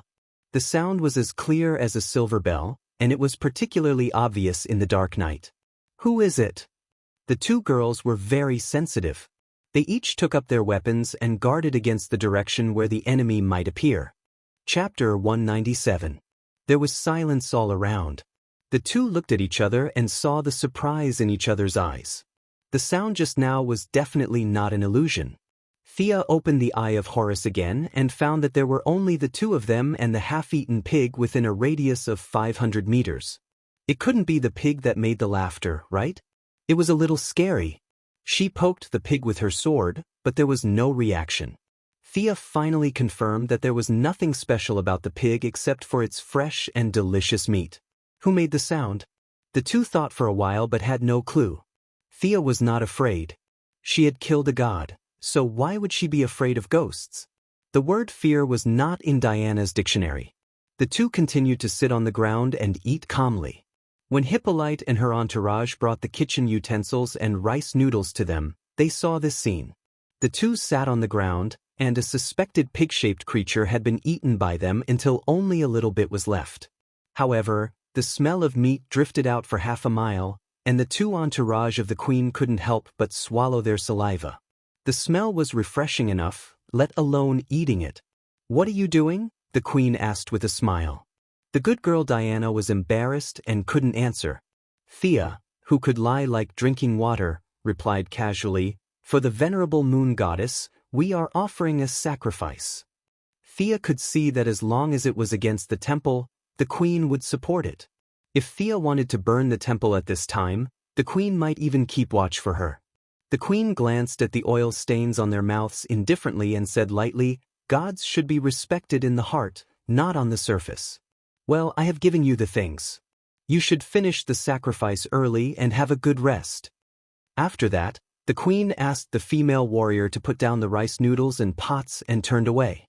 "You see, your mother also thinks that we are offering a proper sacrifice. Now she is relieved," Thea said to Diana jokingly. Diana is completely confused, but what her mother just said is still in her ears. She has always believed in Hippolyte's words since she was a child. She looks down at the residue on the ground. Is this really the right way to sacrifice? Thea didn't think too much about it. She cleaned up the place, took Diana to take a shower, and went to bed early. The next day, early in the morning, Diana went to do her daily training and eat breakfast. Thea had completely given up on their meals, so she decided to do it herself. She jumped on the skateboard and prepared to go out to see if there were any other wild animals. Flying over the coast, he unexpectedly found a person training alone. It was none other than Thea's opponent, the tanned and strong woman. At this time, the tanned and strong woman was running with a giant log on her back. The top of her head was like a steamer, with steam coming out of it.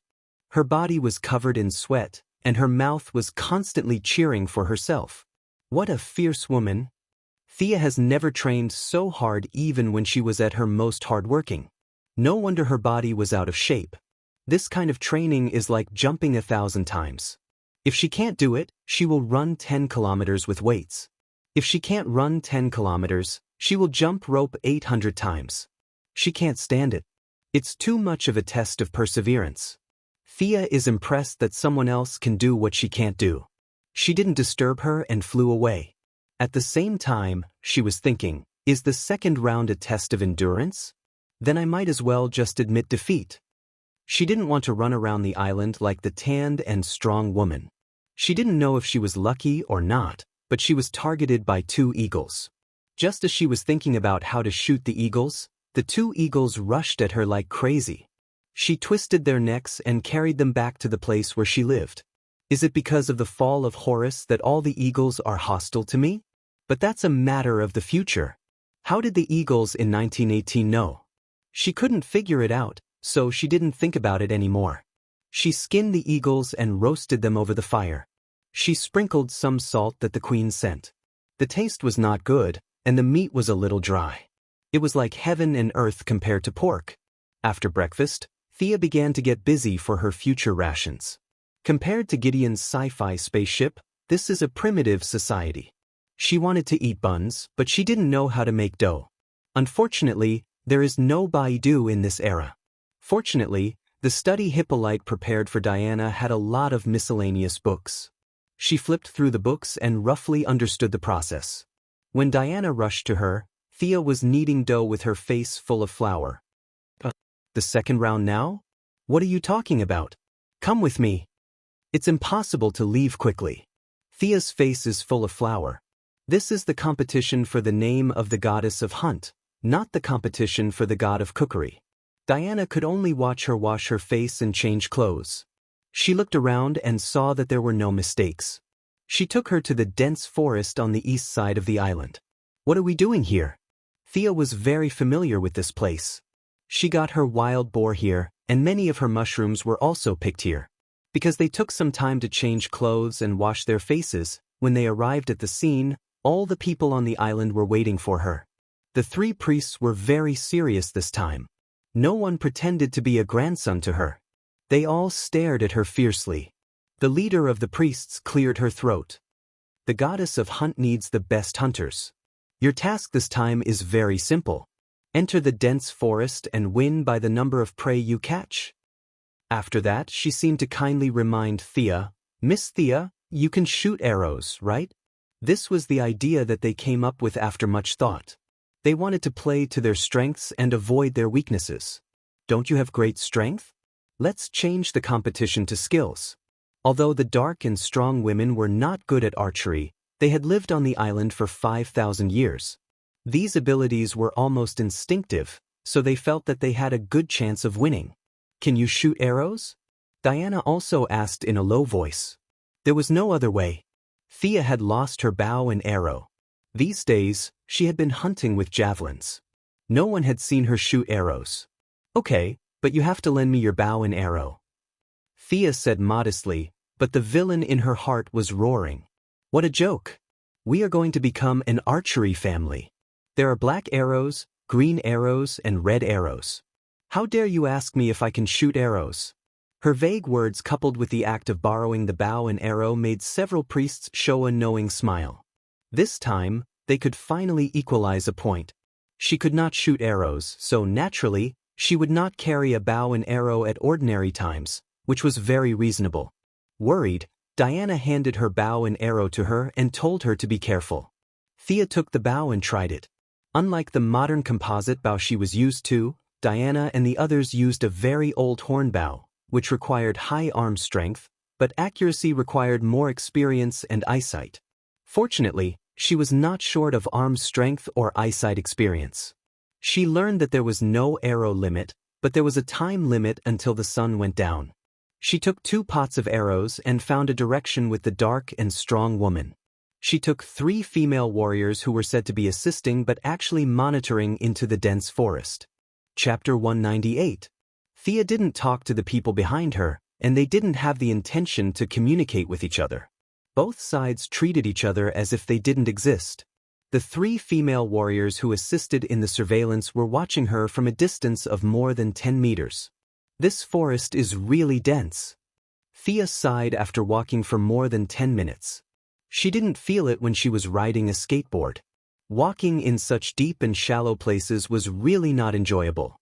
Affected by the forbidden area on the island, she couldn't use her earth-shattering magical power, but she still had her powerful psychic power. She condensed her psychic power into a line and explored in all directions. She received a lot of feedback. There were some small animals hidden in the bushes and piles of fallen leaves in the tree hole. She could totally learn from Alpha Centauri and not eat or drink all day long and kill 318 rabbits as trophies. But it would be a very ugly scene. The goddess of the hunt was hanging on to her last breath. If she saw how cruel she was to the small animals, would she die with a bang? The title of God Slayer was enough. Killing 2 gods wouldn't upgrade the title. Thea decided to follow the orthodox hunting method to avoid angering the goddess. She identified the direction and ran towards the place where she caught the wild boar yesterday.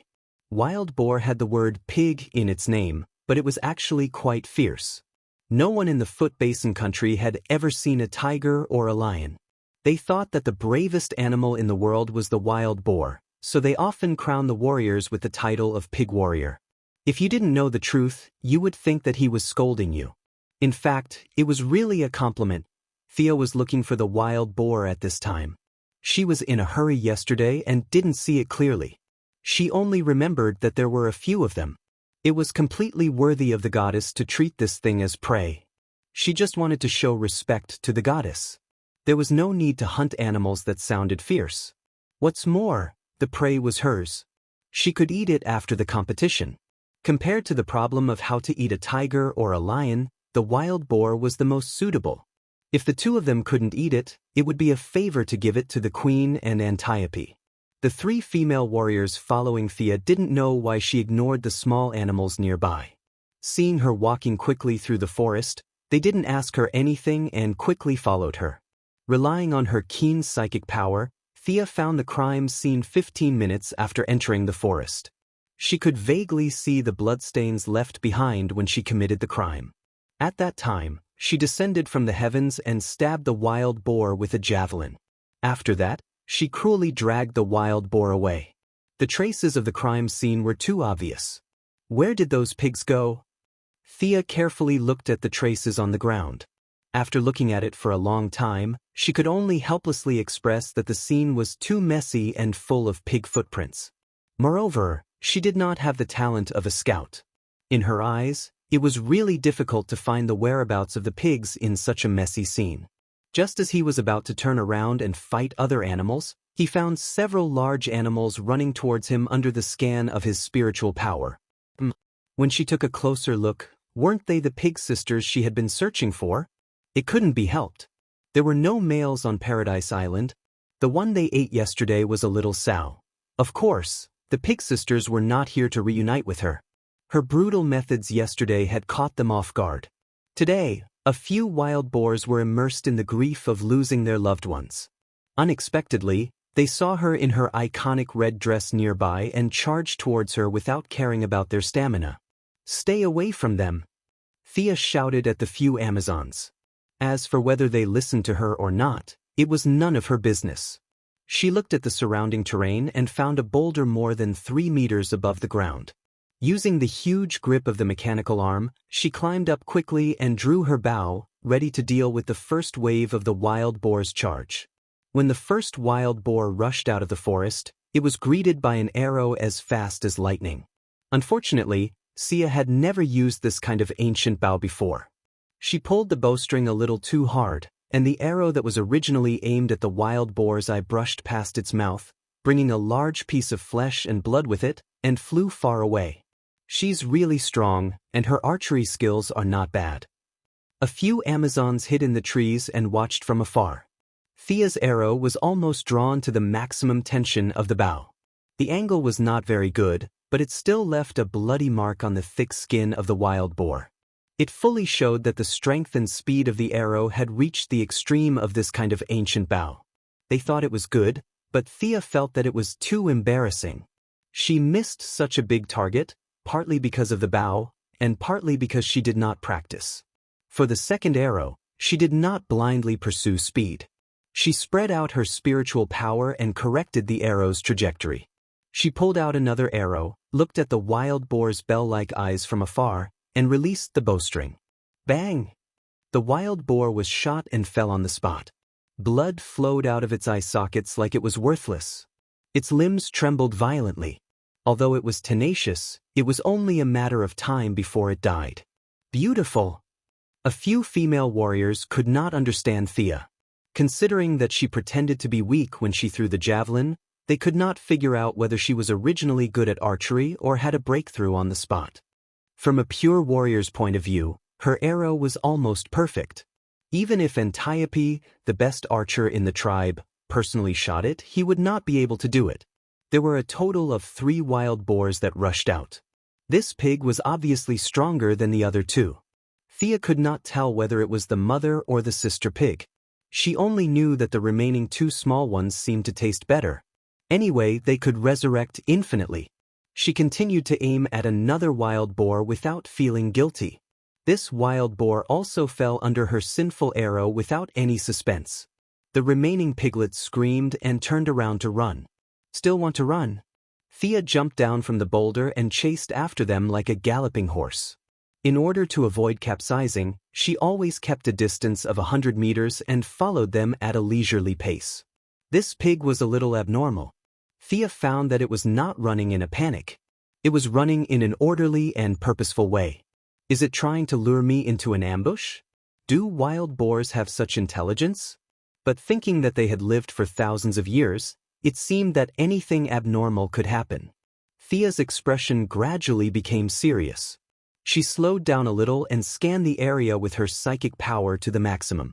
If the God-Slayer was ambushed by a group of wild boars, then Horus's death would be too unjust. Her caution soon paid off. 600 meters to the east, there were several large animals. The little wild boar leading the way in front of her was also heading there. Hee, Thea smiled mysteriously, revealing 8 teeth. Her strengthened eyes had already seen a thick figure not far away. She wondered if there was an ice house on Paradise Island. It would be a pity to waste so much pork.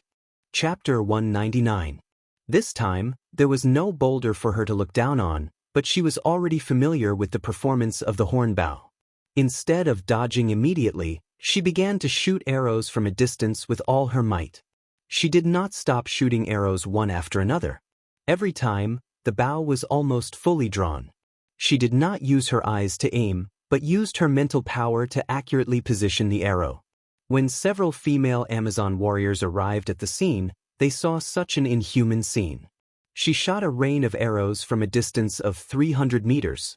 Nearly 40 arrows were shot out by her in less than a minute. The hit rate was as high as 90%, or even a little higher. The 5 wild boars, including the first little pig, were all pierced with arrows. Some had 7 or 8 arrows, and some had 5 or 6 arrows. 2 of them were shot to death on the spot, and the remaining few were barely breathing. It was only a matter of time before they died. Thea waved at them from a distance, as if she was asking for draft paper in an exam. Hey, I've run out of arrows. Can you give me some? The few of them looked at each other in dismay. You shot too fast. In the past, they pursued a fatal shot, and 2 quivers of arrows were more than enough. However, looking at Thea's impressive record, they could not say that her arrow rain was nonsense. The female warriors were very upright, and the level of their skills was obvious at a glance. At least they had lived for so many years and had never heard of anyone doing this. They still felt sincere admiration for others who could do what they could not do. They each had arrows with them, but there were not many. The three of them pooled together and gave her another quiver. Thea continued to shoot arrows at the wild boars that were not dead. According to the rules of the Amazons, the death of the prey was considered a result, and they could not let the female warriors help. They could only shoot arrows one by one into the fatal parts of the dying wild boars. Soon, the remaining few pigs were shot to death. It should be about time, right? Sia felt that 8 wild boars were enough. The dark and strong woman might fight for the last second, but she was not so eager to win. Going too far was as bad as falling short. For this meaningless battle, she was too lazy to play. She just wanted to find a way to go back to her original time and space. If she could not go home, not to mention the name of Artemis, even if you gave her the name of Zeus, it would be useless. Pack up and go out, she turned to the female warrior who was tying the dead boars with ropes. Miss Thea, it's only been less than an hour? One of the female warriors tried to explain to her how sacred and noble it was, but she swallowed the words on the tip of her tongue when she saw her resolute expression. They sped up their movements. It was almost impossible for the 4 of them to transport 8 pigs out. Fortunately, they had Thea, who was suspected to be the reincarnation of Hercules, to help them. Using 2 strands of rope to tie the pigs together, they could still pull them out by force. The 3 of them each carried one while Thea pulled the long string by herself. As they were slowly walking out, she suddenly felt a sharp pain in her back. Someone launched a sneak attack? She immediately thought that the 3 female warriors were going to use underhanded means, but in the next moment, she judged that it was not the case. The danger came from the sky. He threw the rope away and rolled sideways on the spot, dodging the fierce attack from the sky. Thea was a little shaken when she saw who the enemy was. Damn, why is it another eagle? She couldn't tell what species the creature that had ambushed her was, but it wasn't small at all. It was dark gray all over, 1 meter long, with a wingspan of 3 meters. It had a sharp hook-shaped beak. After missing its attack, it returned to the sky and stared at Sia with its 2 fierce eyes. Thea felt that her reputation with the eagle tribe had solidified into hatred. Why was every eagle looking at her as if she was an enemy? This was too illogical. Your boss can still live for more than 200 years. What method did you use to determine the murderer of the god slayer so early? The eagle could not hear her complaints. It turned around gracefully in the air and cried out loudly. Its hoarse and high-pitched voice spread far and wide. In less than 30 seconds, it was as if the forest had come alive, and birds of prey kept converging in this place. Thea kept shooting from below, but the eagle was extremely agile. It dodged left and right. Even with Thea's excellent archery skills, it took her a total of 5 arrows to shoot it down. It was too late. Thea looked at the black shadows that appeared in the distance and used the eye of Horus to observe them. There were a total of 17 birds of different sizes and colors. They were obviously not of the same species. She didn't know if these eagles were stimulated by her divine eyes or because the first eagle had been shot down, but their speed suddenly increased by a large margin. How unlucky! Thea quickly put the quiver on her back. The arrows used to kill the wild boar had been retrieved. The Amazon's iron smelting skills were good, so the arrows could be used again. It was just that the tail feathers had dropped a lot, which affected the shooting accuracy. She activated her spiritual power and the Eye of Horus, and the mechanical arm in her left hand was almost at full power. She drew the bow fully and aimed at a bird of prey with a white head and iron claws that was about to enter her shooting range. Is this a bald eagle? Thea was a little dumbfounded. Is this an American bird? This is the national bird of the United States of America. It was full of free democratic will. You have a Mediterranean climate here. How did this American bird fly here? Thea did not have time to complain. She shot down the national bird that represented the spirit of freedom and democracy without any guilt. She then drew the bow again and aimed at the second bird. As she continued to draw her bow and arrow, she shot down 6 different birds of prey. The female warriors had already hidden themselves. Many of these birds had not been seen in the past 5,000 years. God knows which rock crevice they had jumped out from. Their mission was very simple, which was to continue to watch until one side was completely wiped out by the other. Thea had no time to calmly shoot arrows at this time. The speed of the eagles was too fast. Compared to them, the wild boars were as slow as turtles. She constantly used trees and other obstacles to avoid the enemy's attacks. One of them was too close to her, and she punched its head with her mechanical arm at full power. Damn it, if she had known that he would be so savage, she would have brought a knife. That punch was indeed very powerful, but as someone who was slightly obsessed with cleanliness, she still felt very uncomfortable. Half of her body was splashed with blood, and some white and yellow things were splashed on her body, making her feel extremely disgusted. But although she was disgusted, she had not reached the point where she could not walk after seeing blood. She constantly looked for the gap after the eagles attacked and before they took to the air. If they were far away, she would use the bow and arrow. If they were close, she would directly smash them. When the birds of prey reorganized in the air, they found that there were only 6 of them left. They looked at each other. 2 of them were slightly hesitant, while the other 4 were very smart and arranged a progressive charge. You and I, one after another. This tactic really gave Thea a headache, but she was not stupid. She used the gap between dodging to pick up a few goose egg-sized stones on the ground. Every time an eagle swooped down, she would throw the stones without looking. Regardless of whether she hit her target or not, she would quickly shift her position to avoid the eagle's next attack. The effectiveness of this tactic was astonishing. Very quickly, 2 more eagles were beaten until their bones were broken. They fell to the ground like rags and howled in pain, waiting for the god of death's favor. Chapter 200. Thea glanced at them. For left. Come on. Fight till dawn. Actually, she was just standing there and talking. The aggressive and murderous ones were already on the ground. The few in the sky didn't have the guts to do so. They were only able to survive until now because of their small size and fast speed. However, for some unknown reason, they didn't want to fly away. When they were high up in the sky, they would occasionally growl and stare fiercely at Thea on the ground. Damn it! At least Thea knew that she was still in the competition. Otherwise, she would have already taken out her skateboard to beat them up. Taking advantage of the fact that she couldn't get up, the feathered beasts continued to patrol in the sky and refused to disperse. Lend me your bow. Thea shouted at the female warrior who was hiding in a tree. Although the female warrior didn't understand what she meant, she still threw her bow to Thea. Her bow was just an ordinary one. There was nothing special about it. She didn't feel guilty about throwing it. However, 2 seconds later, she couldn't stay calm anymore. She pointed at Thea and asked her companion. She can't be thinking of. Her companion was also a little dumbfounded. She's going to use 2 bows. She's too strong. Thea pulled both bows at the same time. The arrow was sandwiched between the 2 bows. The tail feathers were placed in a cross on the bowstring. She aimed at the lowest flying beehawk. Swoosh! The initial speed of this arrow exceeded 300 meters per second, and in the blink of an eye, it stopped at a height of 1,000 meters. The huge kinetic energy pierced through the left wing of the wasp hawk, and it fell to the ground in a crooked manner. Thea didn't stop. She shot 2 more smaller sparrowhawks down.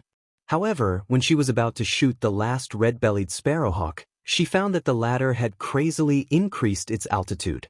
In the blink of an eye, it was hovering in the sky at an altitude of 5,000 meters. It looked at the ground with lingering fear. Thea was in a difficult situation. She didn't admit that she had OCD. She just felt that it wasn't perfect to have 1 less bird. However, 5,000 meters was obviously beyond the range of a bow. Besides, this wasn't a horizontal shot. She was shooting from the bottom up. The difficulty was another level. Help me come up with an idea on how to shoot it down. Thea could only ask for help from the 3 onlookers. She did not know that the 3 girls were dumbfounded at this moment. 17 of the 18 birds of different sizes had been shot to death by her, and she herself was not injured at all.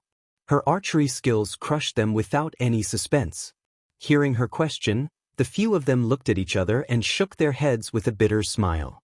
We're dealing with those on land. What they meant was that she had to think of a way to deal with those in the sky.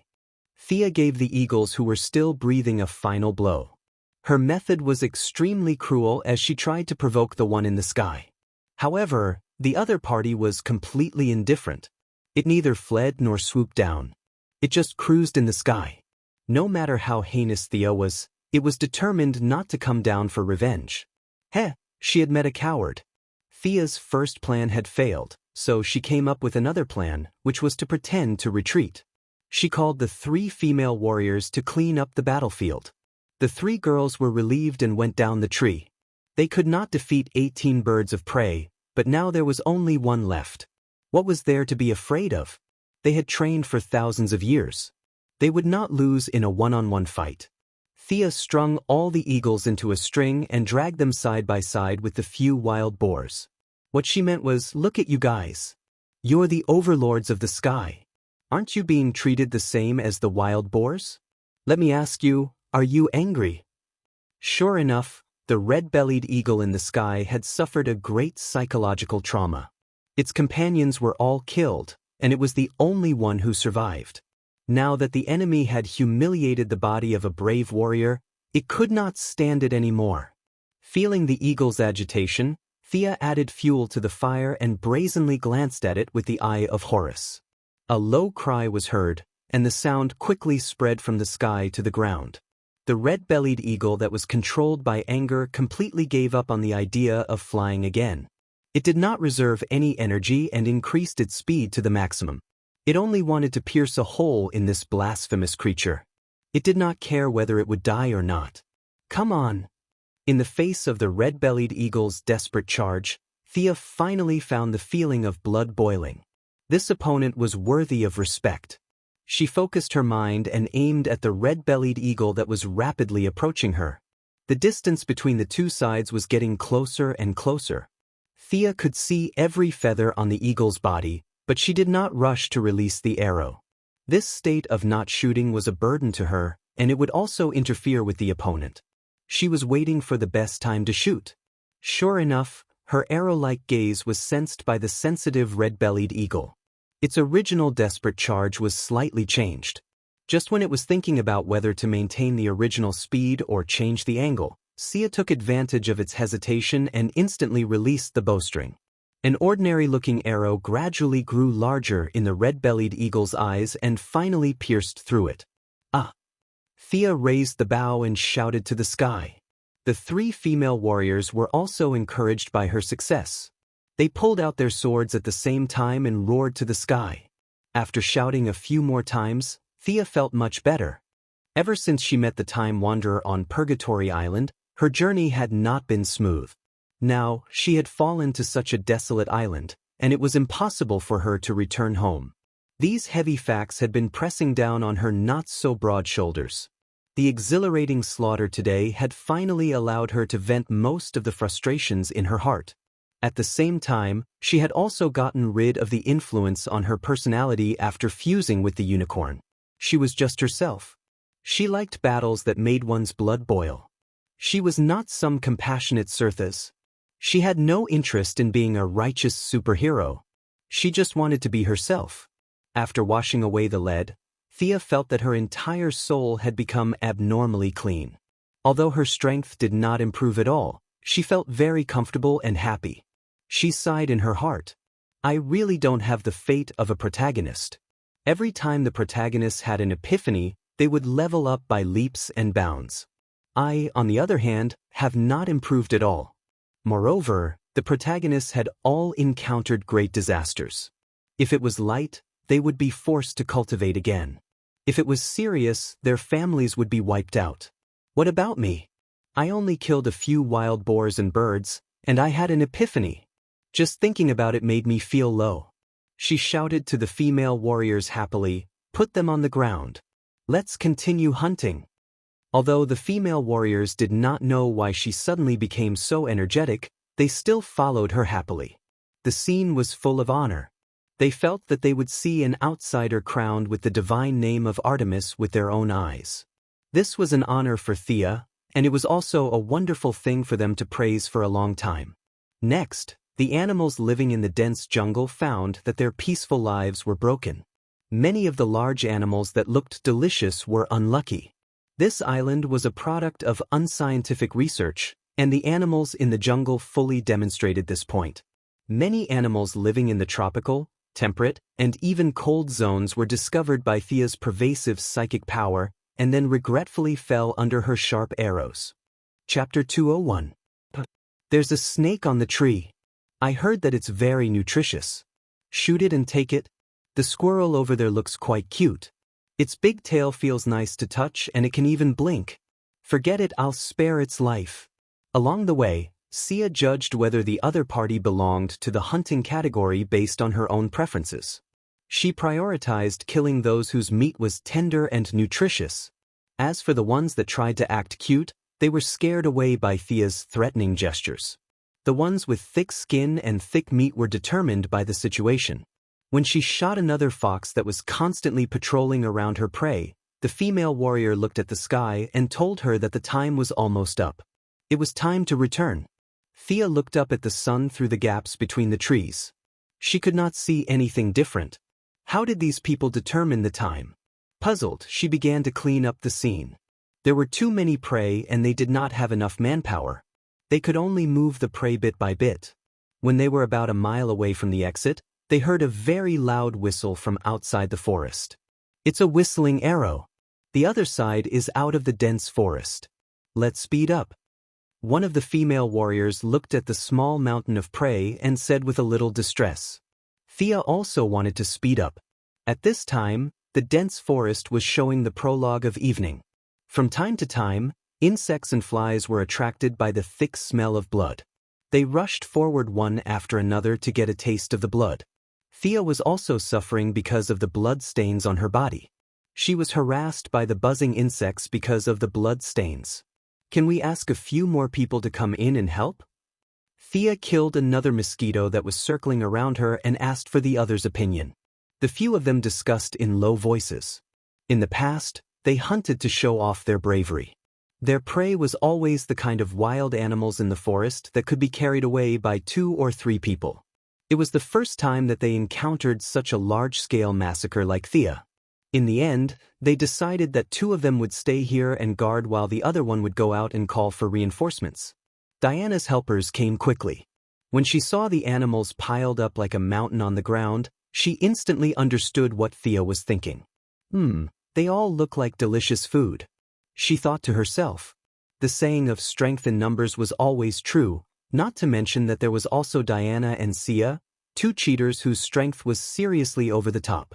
More than a dozen people carried the prey out of the dense forest in a flurry. At this time, many people outside the forest were pointing at the tanned woman. Their expressions were filled with admiration and envy. The tanned woman did not look good. Half of her body was covered in blood and the other half was covered in mud. She looked like she had just finished wrestling. She looked like she was full of mud. However, she looked quite energetic. She sat on her prey casually. The tanned woman was doing the traditional hunting method of the Amazon tribe. She killed a bear that looked like it weighed more than 700 pounds. Of course, this black and majestic bear was not a Cumaman that lived by acting cute. It was a ferocious-looking American bear. The black bear's face, neck, and stomach were full of scars. It was obvious that the fight between the 2 was extremely fierce. In the end, the tanned woman emerged victorious. As if to show off her personal strength, her shoulder was scratched by the bear's claws, leaving 3 bloody wounds that were so deep that her bones could be seen. Her metal half-body armor was scratched to pieces. The wounds were urgently treated by the tanned woman. Unknown herbs were smeared on them, but they were not bandaged. From time to time, some blood could be seen oozing out. She came out nearly half an hour earlier than Thea. She nervously watched the few crossings that her opponent might take. When she saw a female warrior carrying a wild boar out, she heaved a sigh of relief. In order to get a good result this time, she had to give it her all. Otherwise, who would be so free to compete with a bear? But her good mood did not last long. Another female warrior came out with a bunch of eagles. Why are there so many different species of eagles in this forest? The tanned woman's heart was pounding. Anyone with eyes could see that these eagles were shot to death. This was very much in line with Artemis' original purpose, which was to hunt. The tanned woman remembered that she fought with a black bear and almost killed it with her fists in the end. This had nothing to do with hunting. Would this give the opponent an excuse to attack him? He began to ponder in his heart. One moment, the priests announced her victory. Her opponent wantonly attacked her with the teachings of the religion. She won in the eyes of her people. The next moment, everyone agreed that she had lost and left Paradise Island to wait for death in the outside world. All kinds of complicated thoughts rushed into her mind. The black bear's corpse no longer felt comfortable sitting up. She could not help but stare at the direction of the exit, waiting for her opponent to appear. The next scene confirmed the tanned woman's guess. Her opponent really hunted a lot of animals. She saw a wild boar, an eagle, a fox, a snake, and a silver wolf with very smooth fur. Just when she was concentrating on every figure that came out of the forest, looking for her opponent, she saw Thea walking briskly. She was dragging a blueberry tree with her left hand and 2 scoops of chickens with her right hand. The tanned woman almost vomited blood. Why did you come out with fruits? Shouldn't you be carrying a tiger or a leopard? And what the hell are these 2 chickens? Could it be that they are not scoops of chickens? Was this an indescribable creature that had turned into a spirit in the legends? When she stared at Thea, Thea also saw her and the black bear she was sitting on. Even Thea had to admit that the tanned woman did have some skills. It was a pity that she lost to her in the javelin throw. Her personal strength was quite good. Thea would have a hard time fighting this bear. This outsider hunted a lot of animals. Her archery must be superb. I think Artemis's bravery is worthy of praise. Hunting animals on a large scale is not in line with our traditions. Nonsense. This is the authentic teachings of the goddess of the hunt. Look at those wounds, they are all caused by arrows. If you ask me, the outsider will definitely win this match. The chatter around them reached the ears of the few parties involved, and the tanned woman's face became more and more ashen. She could roughly tell from the voices in the crowd that half of them supported her and half of them supported her opponent, which meant that her opponent had already won the support of half of the people. Sia had only been here for a few days. What about her? She had lived on the island for 5,000 years. The base of the people was different. Yet, she could still win the support of half of the people. This was a serious problem. If the tanned woman with brawn could think of this problem, the 3 cunning priestesses could also think of it. The 3 priestesses were a little annoyed when they saw this result. They understood the teachings of the goddess of the hunt. If the goddess of the hunt was still alive, Thea would definitely be the one to please her. After all, killing a bear with a big stick was not the graceful image of the goddess of the hunt. Although Thea had a lot of blood on her, it was obviously the blood of prey. She looked much better than the tanned woman who looked like she was fished out of the mud. Chapter 202. But they couldn't say that and directly declared Thea the winner. The black woman was completely finished and there was no need to compete in the 3rd round. The 3 racked their brains and began to make up excuses. Say that she killed too much and was disqualified? Are you retarded? We don't have a ban on killing. Then say that she used more arrows than the stipulated number? Do we have a stipulated number of arrows? The 3 of them racked their brains, but they couldn't find any flaws in the doctrines. Moreover, they were sloppy. Many of the word-picking entries were not sure if it was the goddess or the 3 of them who said it. Many of the female warriors at the scene used to be priests, but they were transformed into warriors by Hippolyte. Their familiarity with the doctrines was not worse than the 3 of them. If they were caught talking nonsense, they wouldn't even be able to keep their current jobs, let alone fighting for power. The 3 of them had lived comfortably for 5,000 years and didn't want to be warriors. In the end, the oldest priest made up her mind and whispered a few words in the ear of the priest who deducted Thea's breakfast. The more she listened, the more dumbfounded she was. Finally, she asked with an ugly face, "Will it work?" After getting a positive answer, she took a deep breath and walked to the front of the crowd as if she was carrying a heavy burden. She cleared her throat and announced loudly, "The oracle of Artemis has been issued.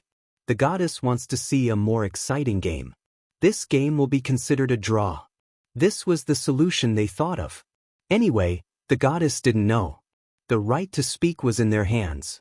If we say there is, there is. Didn't you receive it? This means that you are not devout enough.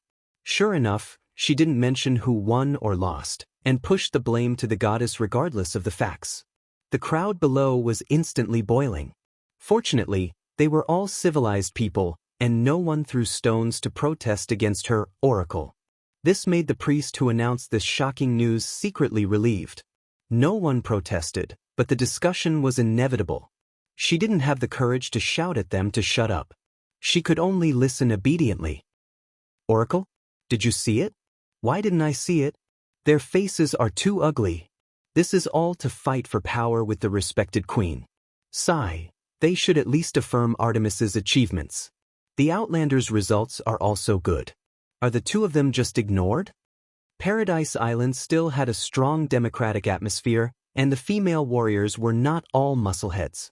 After living for so many years, they could still judge the basic right and wrong. Whether it was those who supported Thea or Artemis, they all expressed dissatisfaction with the way they pushed the blame to the gods. As the leader of the camp, Hippolyte naturally heard the discussion of the people. She covered her mouth and pretended to be shocked by the news. In fact, she was laughing in her heart. Great joy appeared on the corner of her mouth, but she forcibly covered it and pretended to be surprised.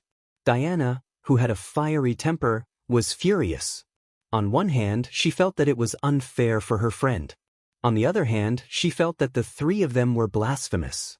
As a demigod, she had the right to say whether or not there was a miracle here. However, other than herself and Thea, there was not even a shadow of a supernatural being here. The actions of these people were undoubtedly blasphemous. It was simply unforgivable. Thea did not know why she was suddenly so angry. She thought that she wanted to stand up for her, and she was touched. She pulled her back, fearing that she would charge up and kill the three old things. The bad priestess and the others' discussion calmed down a little. She asked Hippolyte very respectfully, "Does the queen have any opinion?" Of course, the queen had no opinion. If this kind of thing happened twice more, your reputation would be completely gone. Didn't you see that the tanned woman was dissatisfied? She thought that she was treated unfairly and that it affected her honor. Perhaps if it happened again, Hippolyte would be able to truly rule Paradise Island. She nodded solemnly, indicating that she had nothing to say. Since they said that it was an oracle, then it was an oracle this time. Just as she was about to announce the end of the meeting, Thea finally spoke up. "Wait, I have a question." It was normal for her to have questions. It would be strange if she did not have questions. At least, the bad priestess thought that if she was the one who was treated unfairly, she would have already fought with her. In fact, she was not the only one. The other female warriors were also waiting for her to speak up. Some of them were even secretly cheering her on. "Kill these old bastards. If you dare to start a fight, I'll kick your ass." Many of them thought. "You said that there was an oracle just now?" Thea asked loudly. The bad priestess was not shameless enough to eat her words on the spot. She nodded. "That's right. The oracle wants to see a more exciting match?" She was right. That was what she said just now. The bad priestess could only continue to nod.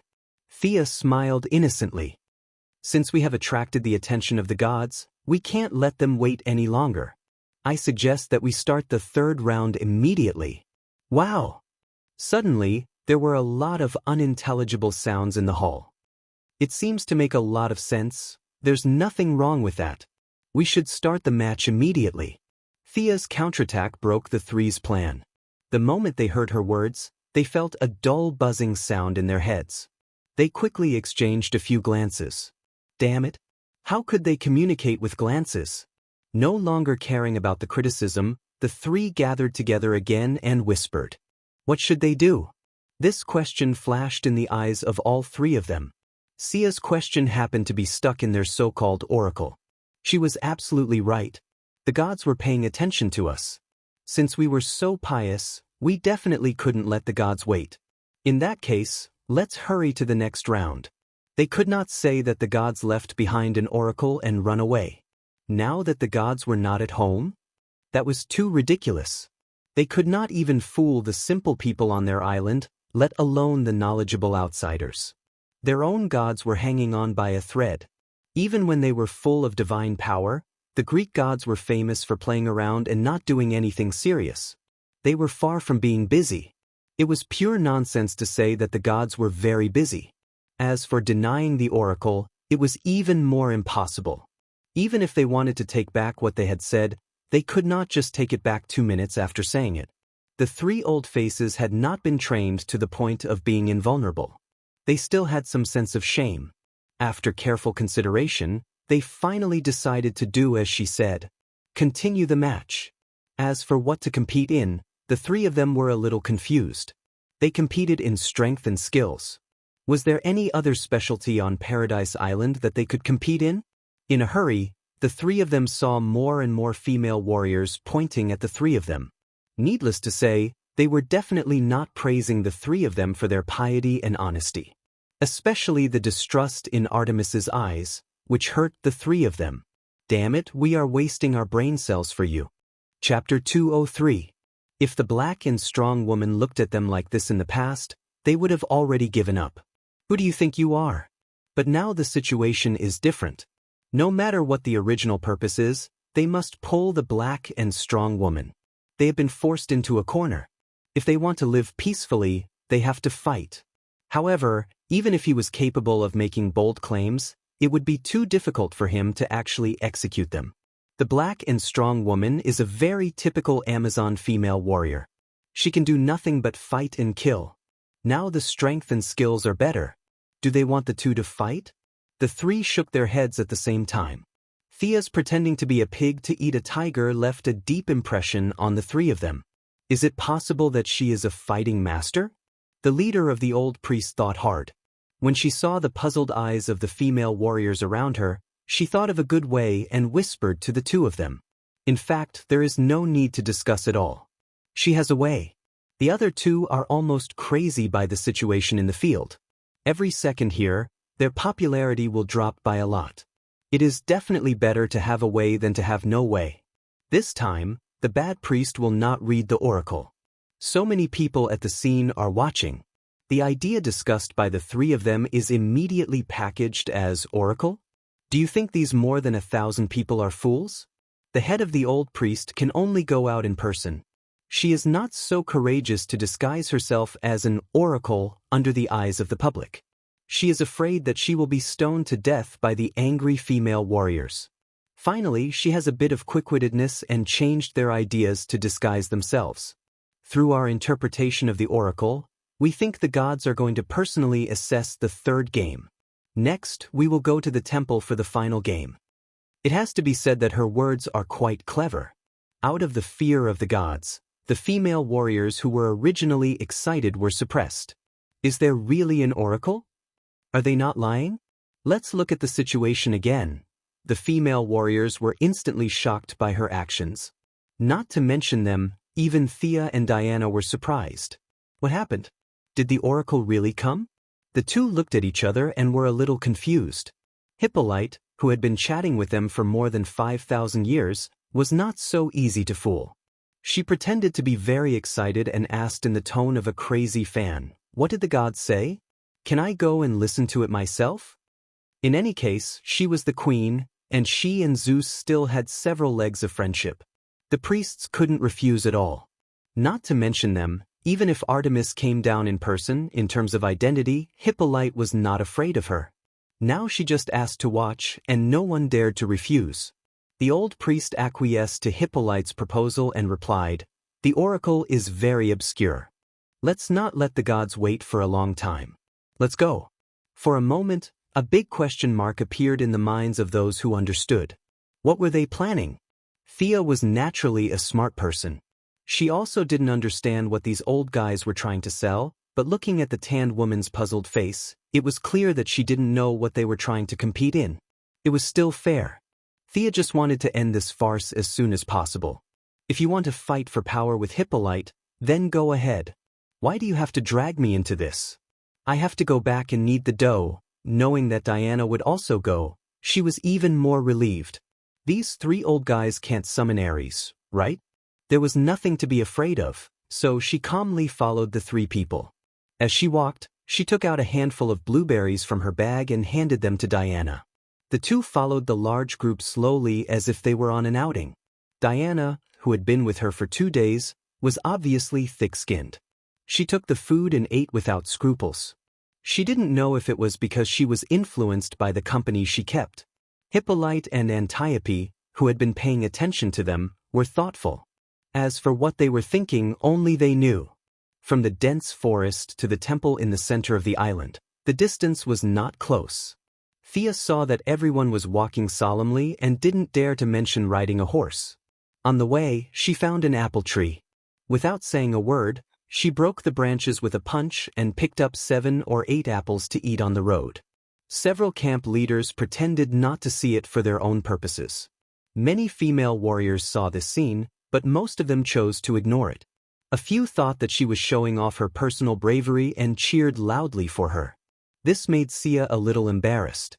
Since everyone was cheering for her, it would be inappropriate for her to eat alone.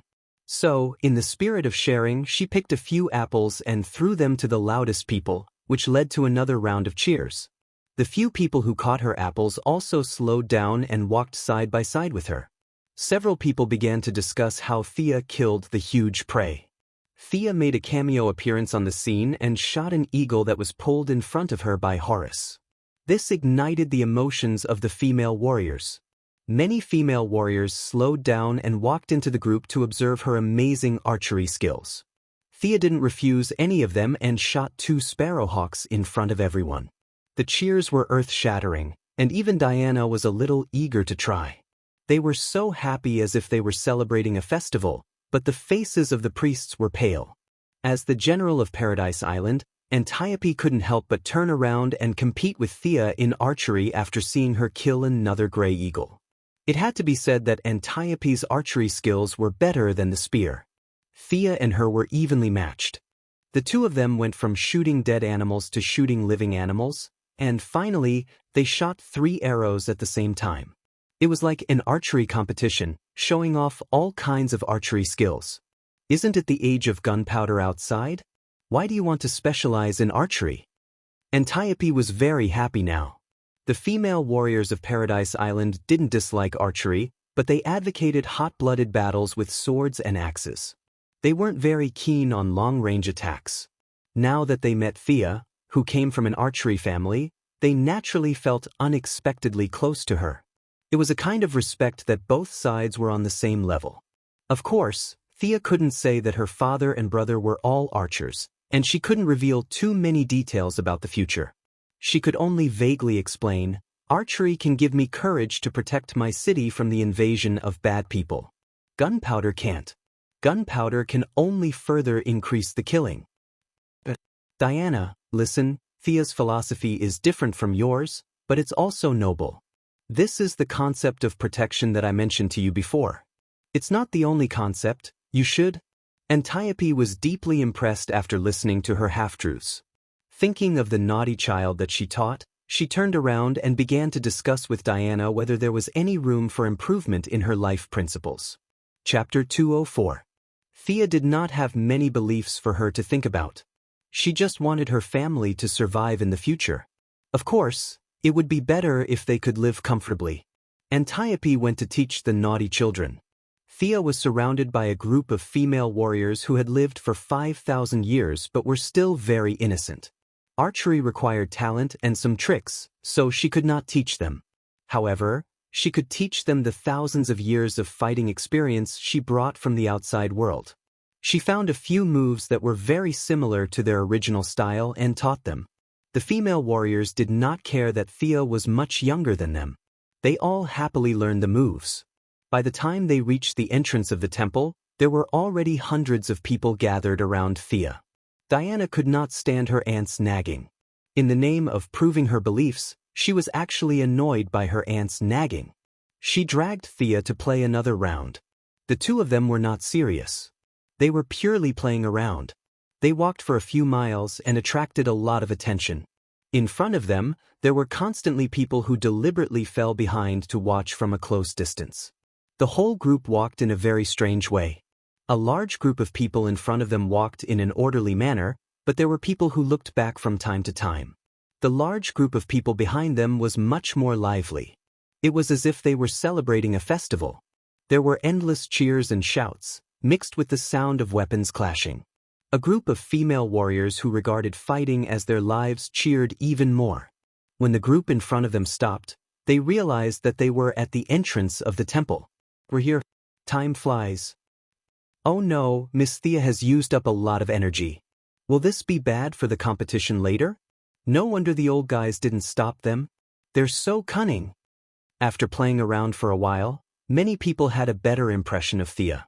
They were not completely loyal to her, but at least they were friendly. Many people realized that they should have rested for the whole journey, but Thea obviously did not stop. Diana was also a little regretful. All the female warriors on this island were adults from the moment they had consciousness. She was the only one who had gradually grown up from childhood. She, who had no playmates, had a lot of fun playing with Thea along the way. Now that she realized that she seemed to have been a burden, she felt extremely regretful. Thea patted her on the shoulder, indicating that she was fine. With this kind of low-intensity physical exhaustion, she could definitely last for 3 days. Diana didn't relax because of her comfort, but focused on listening to the priest's explanation of the third game. The space inside the temple is limited. The contestants can enter. Oh, Her Majesty can also come and watch, the old priest said calmly. The Amazons didn't have any objections. The temple area was originally large enough, but in the past 5,000 years, Hippolyte had used various excuses to occupy it. Today, she built 2 houses to improve the accommodation of the female warriors, and tomorrow she took away a large piece of land. Now, the temple area had shrunk sharply. It could barely accommodate more than 200 people at the same time. The 3 priests didn't wait for them to respond. They led the way in, followed by the queen, Antiope, and the strong black woman. Thea sighed and followed them. Diana calmly accompanied her. She was blessed by the gods, and no one could stop her. The female warriors pushed out 100 people and finally entered the temple. The era of the gods is over. This was the first sentence that came to Thea's mind when she entered the temple. The statues of the 12 main gods, which should have been full of majesty and solemnity, were now crowded side by side. The whole space seemed cramped and small. Although the statues of the gods were full of power and beauty, Thea didn't feel a trace of divine power from them. There was only heavy lethargy and defeat. Would there be any hidden equipment here? The protagonist's golden finger was usually hidden in the statues. Thea secretly scanned the place with the eye of Horus. When she saw something, she almost laughed out loud. She saw traces of human living in the backyard of the temple. Needless to say, this was where the priests usually lived and ate. This was normal. The priests were also human, and they needed to eat and sleep. It was not surprising. However, Thea saw a row of neatly dried sweet potatoes in their house. This almost made her laugh. It turns out that I'm not the only one who thinks the food is bad. They are also secretly improving their food. Hey, don't use your divine power. Diana elbowed her. Sorry. Thea quickly apologized in a low voice. Using the divine power of the gods in the temple, are you sure you are not here to cause trouble? Besides, these Greek gods were not dead. They were just too injured to move. After apologizing, she couldn't help but whisper into Diana's ear and share her discovery with her. After listening to her story, Diana's expression was extremely strange. Her serious facial muscles were a little twisted. She gave Thea a strange look and covered her mouth hard. She lowered her head and did not dare to look at the 3 old priests on the stage. She was afraid that if she really laughed out loud, it would not end well. The old priest's footsteps did not stay in the temple for too long. Instead, he went to the side door. Isn't the competition in the temple? Where are we going? Thea whispered to Diana. It seems to be the way to the tower. Tower? Thea saw that Diana did not say much. She could only put down the doubts in her heart and follow the others. Clang. The guards in front of the tower pushed open the thick wooden door. The old priest did not care about the dust falling from above and took the lead to walk in. Hiss! Entering the tower, Thea saw the sword in the middle of the room at first glance. It was a typical Greek-style casting model. The sword was 60 centimeters long, and the hilt had a flame-shaped handguard holding the blade tightly. The whole sword was golden.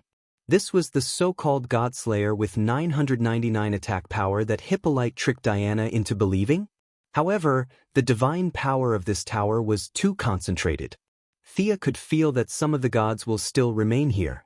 She did not dare to rashly observe with her divine eyes. She just felt that the divine power on the sword was a little too gorgeous. Even her eye of Horus could be instantly attracted. This was very strange. In the original plot, it was easily shattered by Ares. Did this mean that this was a fake sword? The real sword was stolen by Hippolyte? Thea could only say that this way of caring for her children was really unique. As the priest moved forward, Thea saw a lot of divine equipment. There was the shield of the future Diana, the lasso of truth, and many other equipment that she could not name. What a pity! What a pity! If only they could give me all of them. The further she went, the stronger the feeling of being watched by the gods. Even Horus could borrow divine power from his father. That was only a second-tier god. They were a lot of main gods.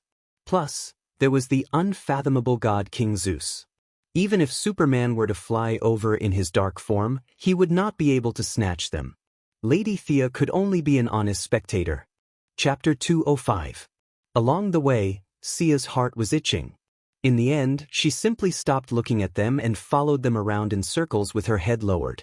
From the outside, the tower covered an area of about 100 square meters, but the internal space was extremely unscientific. She felt that there was no end to it. Was this space magic? Thea kept looking at the surrounding environment, but unfortunately, she could not see anything. When several people climbed over a mountain in the tower, crossed two small rivers and stopped, they had come to a shallow beach covered with grass. There were some low trees around. The whole environment layout was not natural, but it was obvious that it took a lot of effort. A silver-white elk was lying alone on the shore. When it heard the footsteps of several people, it did not look up, but its ears trembled slightly. It seemed to be trying to identify the identity of the people. This is the Oracle of Artemis. It has accompanied the goddess of the moon for countless years. Your third test is to get its approval. Who will go first? The old priest introduced it with some pride. In fact, it was mainly for Thea. The Amazons basically knew the identity of this elk. Several former priests who had turned into warriors had fed it before. The only one who was really unfamiliar with it was Thea. Although the dark and strong woman was not familiar with the elk, she had been around for so many years and had dealt with the elk under the name of Artemis. She should be familiar with it, right? Compared to Thea, this was the first time she had seen it. She had a great advantage. The old priest wants to praise his own intelligence and wisdom. I am so witty. I don't compete with you in strength or skills. It is useless even if you have a great force value. We are more familiar with the place and have a wide network. She couldn't hide her thoughts from everyone, and she didn't want to hide it. So what if they guessed it or not? As long as the dark and strong woman won this game, the results of the two would be a tie. The overall score would still be a tie. The matter would be over with a few verbal commendations. As for finding trouble with Hippolyte, they could do it next time. Anyway, there was plenty of time. You are too much. You're blatantly bullying Thea. The first one to complain was Diana. She was blessed by Athena's wisdom. Although she was a little immature when it came to dealing with people, she was not a fool. The priest's trick was too obvious. It would be abnormal if he couldn't tell. Several female warriors also protested. It was not because they were close friends with Thea, but because they felt that this so-called competition was too unfair. Even the tanned woman's face was filled with shame. After winning so shamelessly, did she still have the courage to face anyone? The old priest really practiced a golden face mask iron face skin divine skill. You can say whatever you want, I am like this. If you don't agree, come and bite me. Smiling, he turned to Hippolyte and asked, Your Majesty, do you have any objections? Hippolyte carefully observed the mood of the people at the scene. The majority of people were dissatisfied, but there were a few people who just showed shame. If she suddenly attacked, it was still a question whether these people would support her. Her mentality was similar to that of the old priest. It was still a long time, and the fight needed to be controlled within a certain range. She made up her mind and acquiesced in this game. After the game, she would compensate Thea alone. There were a lot of good things in her private collection. Zeus was good to her as a mistress. The king of gods gave her good things in the past. Artifacts were rare in the outside world, but in the eyes of Hippolyte, they were just ordinary things. But acquiescence was acquiescence. It was impossible for her to endorse a few priests. She looked at the distant mountains as if she didn't hear anything and remained silent. The old priest guessed her thoughts and sneered. He turned back and said, "The oracle is very tired. Who will go first?" The black woman did not dare to look at Thea's eyes. She lowered her head and said in a muffled voice, "I will go first." She wanted to demonstrate to Thea, or she wanted to end this farce that violated her warrior's sense of honor as soon as possible. She lightened her footsteps and walked around to the side of the shallows. She picked a few branches with tender leaves and broke them off. She walked slowly to the elk and made a sound that Thea thought was very kind, but it sounded like she was feeding a pig. "Lulu, come and eat, Lulu." It could be seen that this was not the first time for the black woman to do this. Her movements were skillful and natural. The elk also gave her face. He raised his head slightly and took a few bites of the tender leaves that were sent to his mouth. After that, he nodded gently. His action made the black woman breathe a sigh of relief. In her heart, she was glad, but more than that, she was ashamed. She did not return to the crowd and sat alone on the grass without a word. "Miss Thea, it's your turn. Come on," the old priest said with a smile. Thea angrily gave her a middle finger. Although the old priest did not understand the meaning of this gesture, he knew that it was not a compliment. He smiled and waited for Thea to make a fool of herself. "Should I pick some leaves to feed it?" When Thea walked closer, she found that the elk was really very old. Compared to the animals on the island that were constantly reborn, it did not enjoy the eternal magic of Paradise Island. It seemed that its life was consumed every minute and every second. Time had left many traces on its body. Its eyes that should have been clear and transparent were now full of turbidity. It could not see. The horns that had defeated countless powerful enemies were still as sharp as blades. However, the goddess's slumber had also taken away its fighting spirit. The invasion of time had made it completely lose the courage it once had. Its soul was too tired. It was consuming its own lifespan. It was begging for death. These thoughts came to Thea's mind, but she could understand the bitterness of the elk. It had amazing fighting power, but everything was meaningless. It could only wait here alone for the last moment of its life. "Why are you so sad? Can I help you?" Thea ignored the sharp horns, knelt down beside the elk, gently stroked its cheek, and said slowly but firmly. The elk did not notice her at first. It only thought that she was one of the priests, but when Thea said these words, it instantly felt different. If she was not one of the priests with complicated thoughts, who was she? Where did this sense of intimacy come from? It tried hard to raise its head, and opened its gray eyes with difficulty, as if it wanted to see the appearance of the person in front of it. Wow! The crowd made all kinds of unintelligible sounds. The oracle had a reaction to this outsider. This was the first time in their thousands of years. The priests' hearts were suddenly filled with thunder, accompanied by thousands of galloping horses. Of course, they were the ones who were struck by thunder and trampled by thousands of horses. They looked at each other and saw the fear in the corners of their companions' eyes. "No way? Again? Why did I say again? This is different from the script." Chapter 206. Thea did not have time to think about their feelings. She only felt a weak connection between herself and the elk. It was not that they knew each other before, but it was a bond that came from the deepest part of their bloodline. How did I establish a blood bond with it? Thea was a little shocked by her own thoughts. Was it because of the unicorn? Maybe they were distant relatives? In a flash, he found a relatively reliable answer for himself. She did not understand, and the elk did not understand how this connection came about. It only wanted to see her face with its cloudy eyes. So sad. Thea was a little sad when she saw the signal.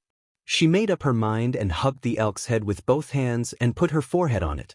Thea was ready to transfer part of her eye power to let the elk see the light again. Don't. Diana only said one word before she stopped.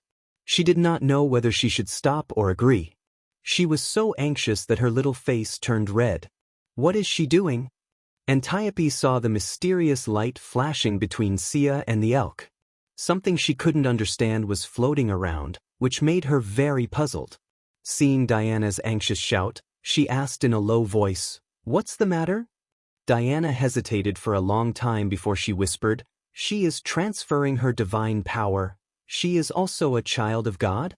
With the common values of Paradise Island, she instantly thought of this word. As for killing a god, it was not in her dictionary at all. She is a noble child of God, Diana said with absolute certainty. At the same time, the spirit of sacrifice, protection, and dedication in her heart deepened by a few %.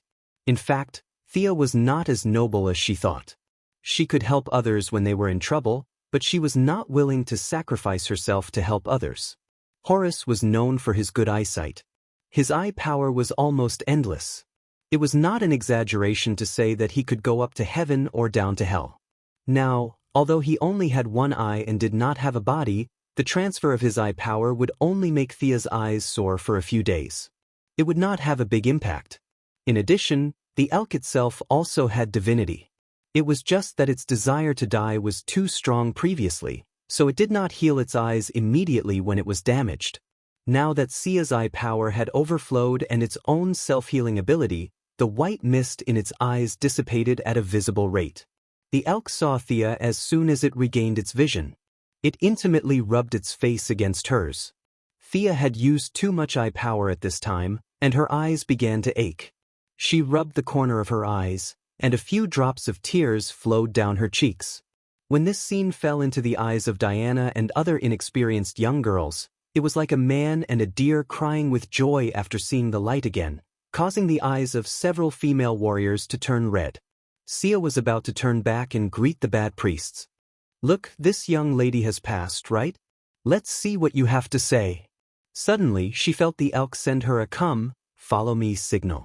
The elk saw her squatting there in a daze, so it bit her sleeve and dragged her inside. Don't pull, I'll go with you." This guy was really strong. Conservatively speaking, she estimated that he had more than a ton of pulling force.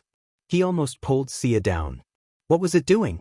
After sending several signals, the elk did not respond. It just signaled to follow it. Thea sighed and had no choice but to follow it. The few people who saw this scene were a little confused as to where the moose was taking Sia. Diana, who had infinite courage, was the first to follow. The queen and Antiope were worried about her safety and also wanted to follow. "You can't go up. That is the eternal resting place of the gods." The old priest shouted at Thea. The response to her was the moose's teeth and Sia's middle finger. The old priest saw the moose's sharp horns and his heart trembled a little. Their Amazons were not the same as the animals who were constantly reborn on the island. When they died, they died. The Ds only gave them eternal life, but they did not give them the ability to resurrect indefinitely. If they were stabbed to death by the elk, they would really die. They were not afraid of death, but if they were killed by the oracle, it would be too bad. It would make them look like they had done something heinous.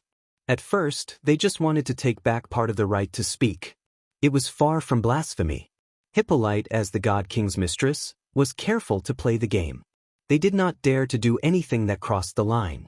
The three of them could only watch in fear as Sia disappeared from their sight. As for Diana and the others, they did not dare to stop her. The blessings of the gods were not a joke. In addition, many of these main gods were her brothers and sisters. She could wander around all the temples as she wished. Even the gods had no objections, let alone the three of them, divine servants. The queen's status was similar.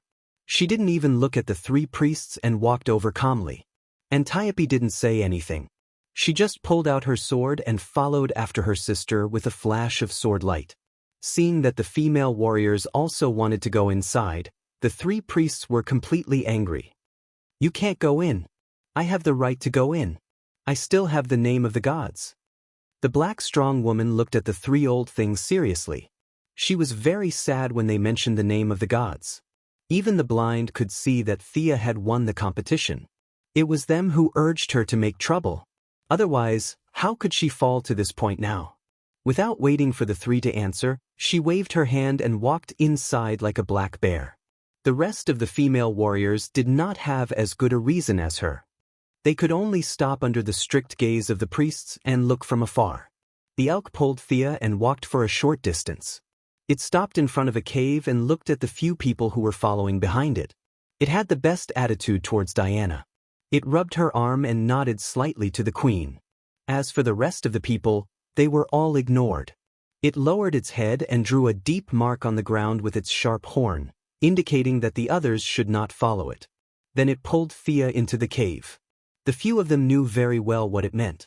It meant that unrelated people were not allowed to enter. Even if you, Diana, are the sister of the goddess, you are still not allowed to enter. Thea could only say goodbye and followed the elk into the cave.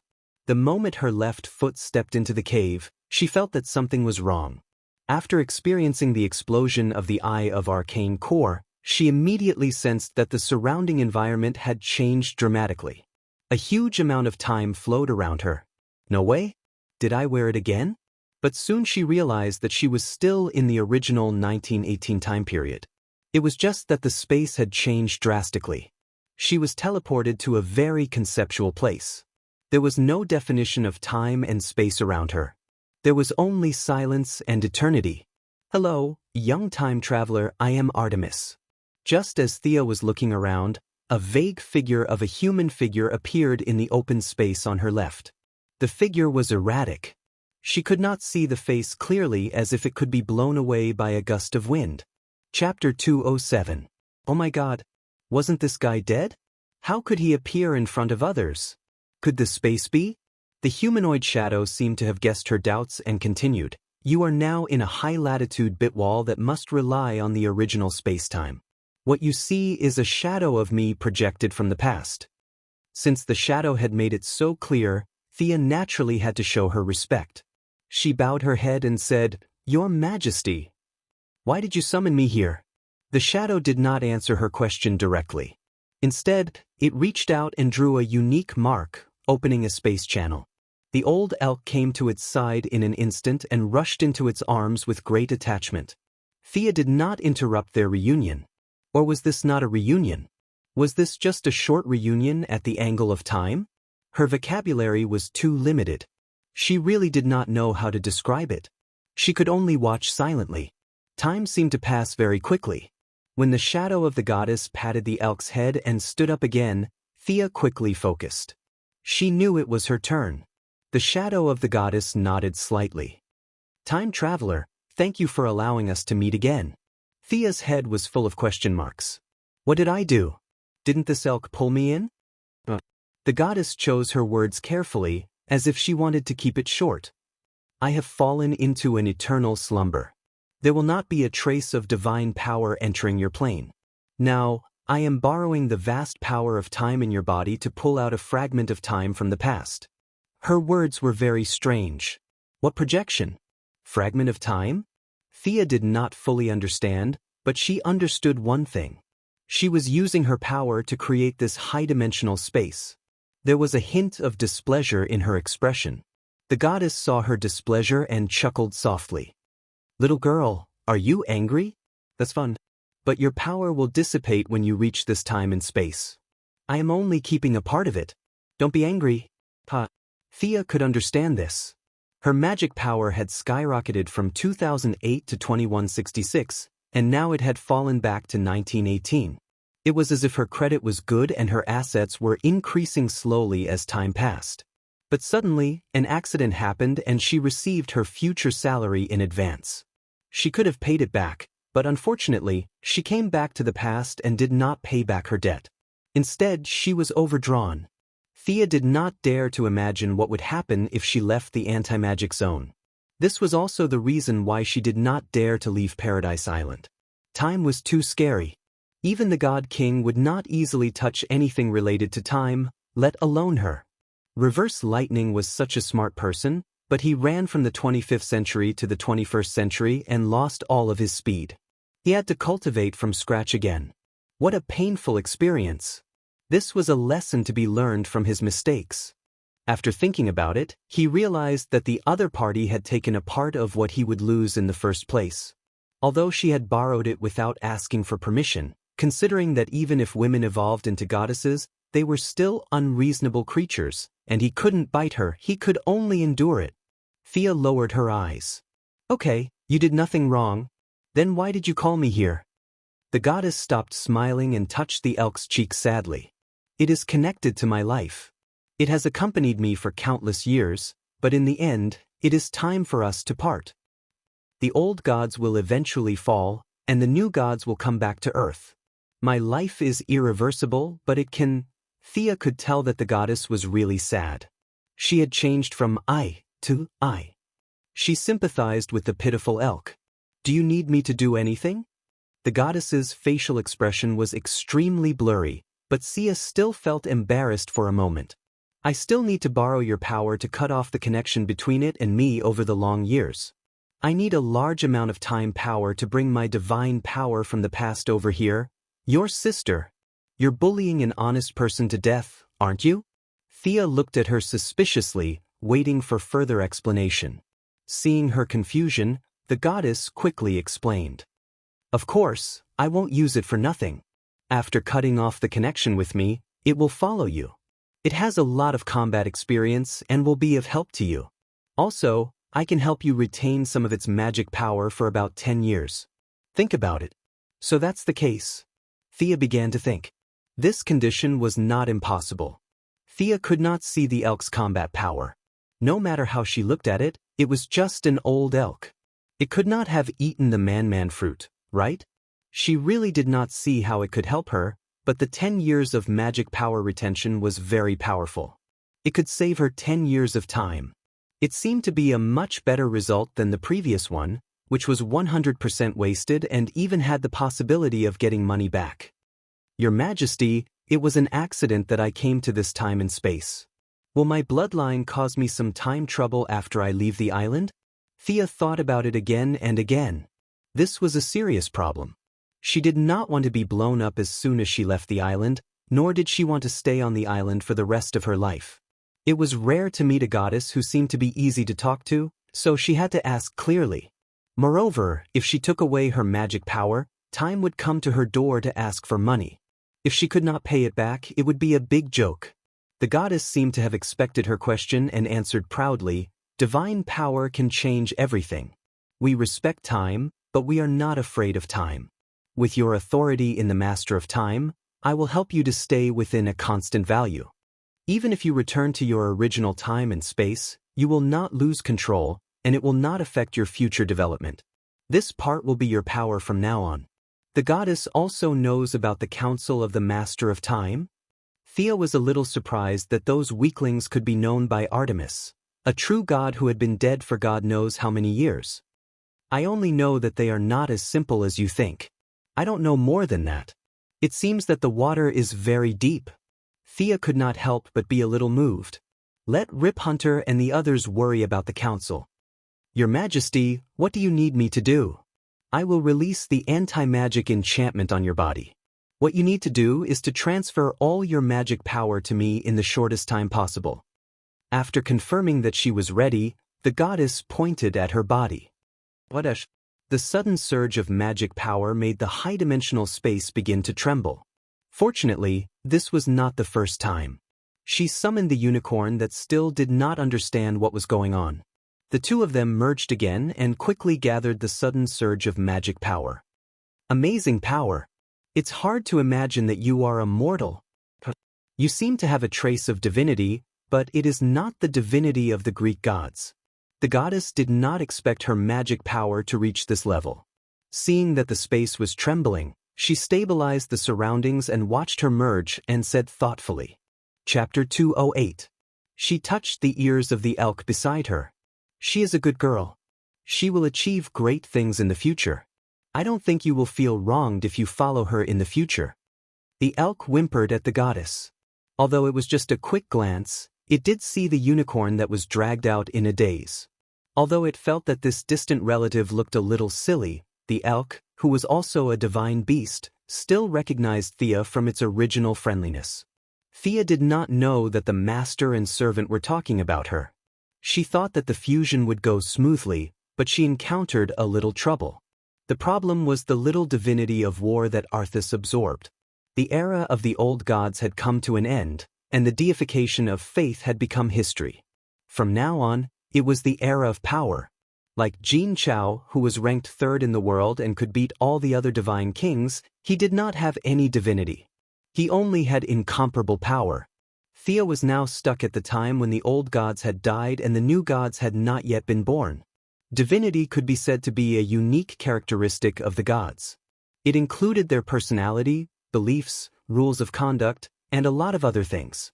Originally, Thea could not absorb it, and the other divinity did not like her.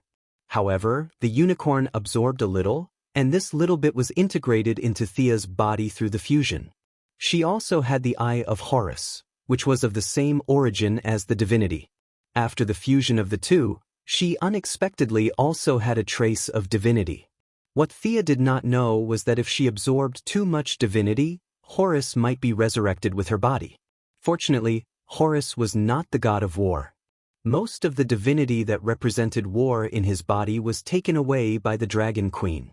After that, with the unicorn's share, the divinity that fell into Thea's body in the end was very little. It was impossible to rely on this trace of divinity to ignite the fire, build a divine body, obtain a divine title, and then happily crown her name as the god of war. But sometimes, this trace of divinity determined the difference between a human and a god. Thea only needed time to completely absorb this trace of divinity. No matter how weak it was, she would be considered as having divinity. It took a Herculean effort to temporarily control the divinity. It would take a lot of time to completely understand it. He put on the golden armor again. Due to the divinity of war, the patterns on the armor were more detailed. Quick, you don't have much time left. Give me your hand. The goddess saw that she was looking at her armor and quickly reminded her. Oh, okay. Even without his reminder, Sia also felt that her magic power was rapidly dissipating, and the speed was getting faster and faster. Before she could see how much her armor had changed, it had degenerated from a full-body armor to a half-body armor in less than a second. The palms of a man and a god crossed the distance of countless years and finally clasped together. Thea felt as if there were two huge water pumps beside her. It was hard to say which one was pumping harder, but she could feel the energy that filled every cell in her body being rapidly sucked away. The golden armor turned from a full-body armor to a half-body armor, then to a chainmail, and finally to a leather armor. The only thing that didn't change was the cloak, but it was useless. Give me back my armor. Right now, Sia felt as if she had painstakingly planted the land, only to find out that the Japanese had robbed her of it when she was about to harvest it. That kind of heartache was indescribable. Fortunately, the gods, except for the god of lies, were all people of their word. Or rather, they disdained to deceive mortals. The goddess didn't absorb her magic power blindly. She began to help her stabilize part of the magic power in her body gradually. Thea didn't understand the method used in the middle, but she felt an indescribable charm. Okay. The goddess pushed Thea away and stood alone. Even for a god like her, it was not easy to transform a large amount of magic power into divine power. Thea wanted to cry but had no tears.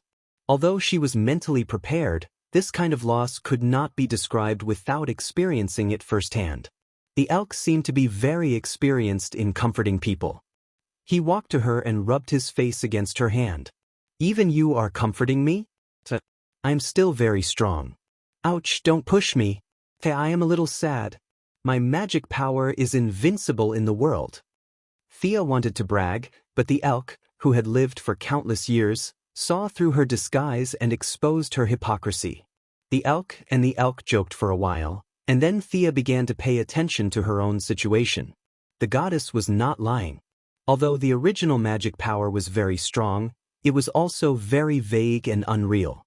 Thea felt that the magic power in her body was now a part of her, just like her hands and feet. The weakness of insufficient control had been greatly alleviated. She believed that after a few days, this part of the magic power would be completely integrated with her.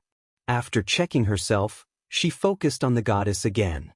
The shadow goddess finger kept drawing strange patterns, and many shadows appeared one after another in this narrow space.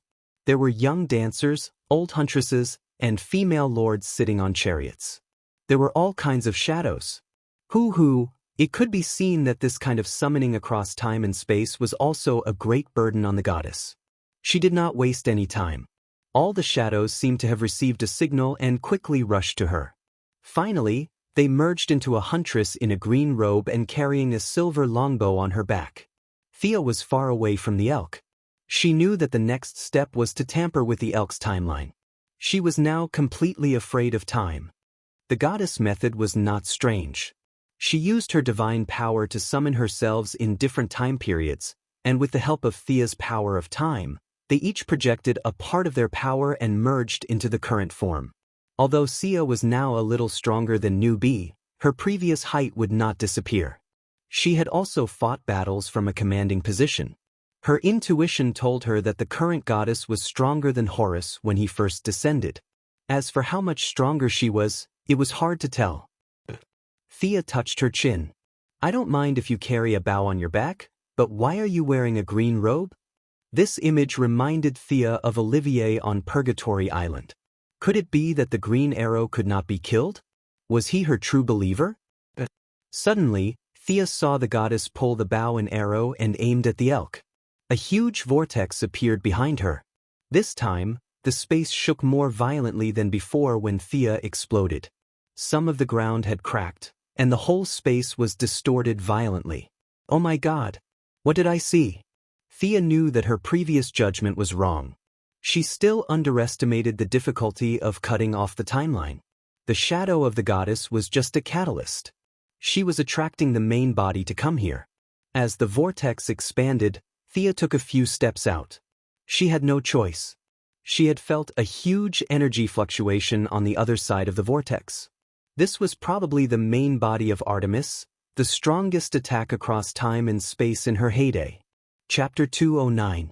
The elk was on all fours, lying on the ground and shivering. Of course, it didn't think that the goddess was going to shoot it to death, but it was distressed that its master had wasted her divine power for it, so it couldn't help but lie on the ground and cry. Here it comes. The momentum of the phantom goddess reached its peak, and she loosened the arrow.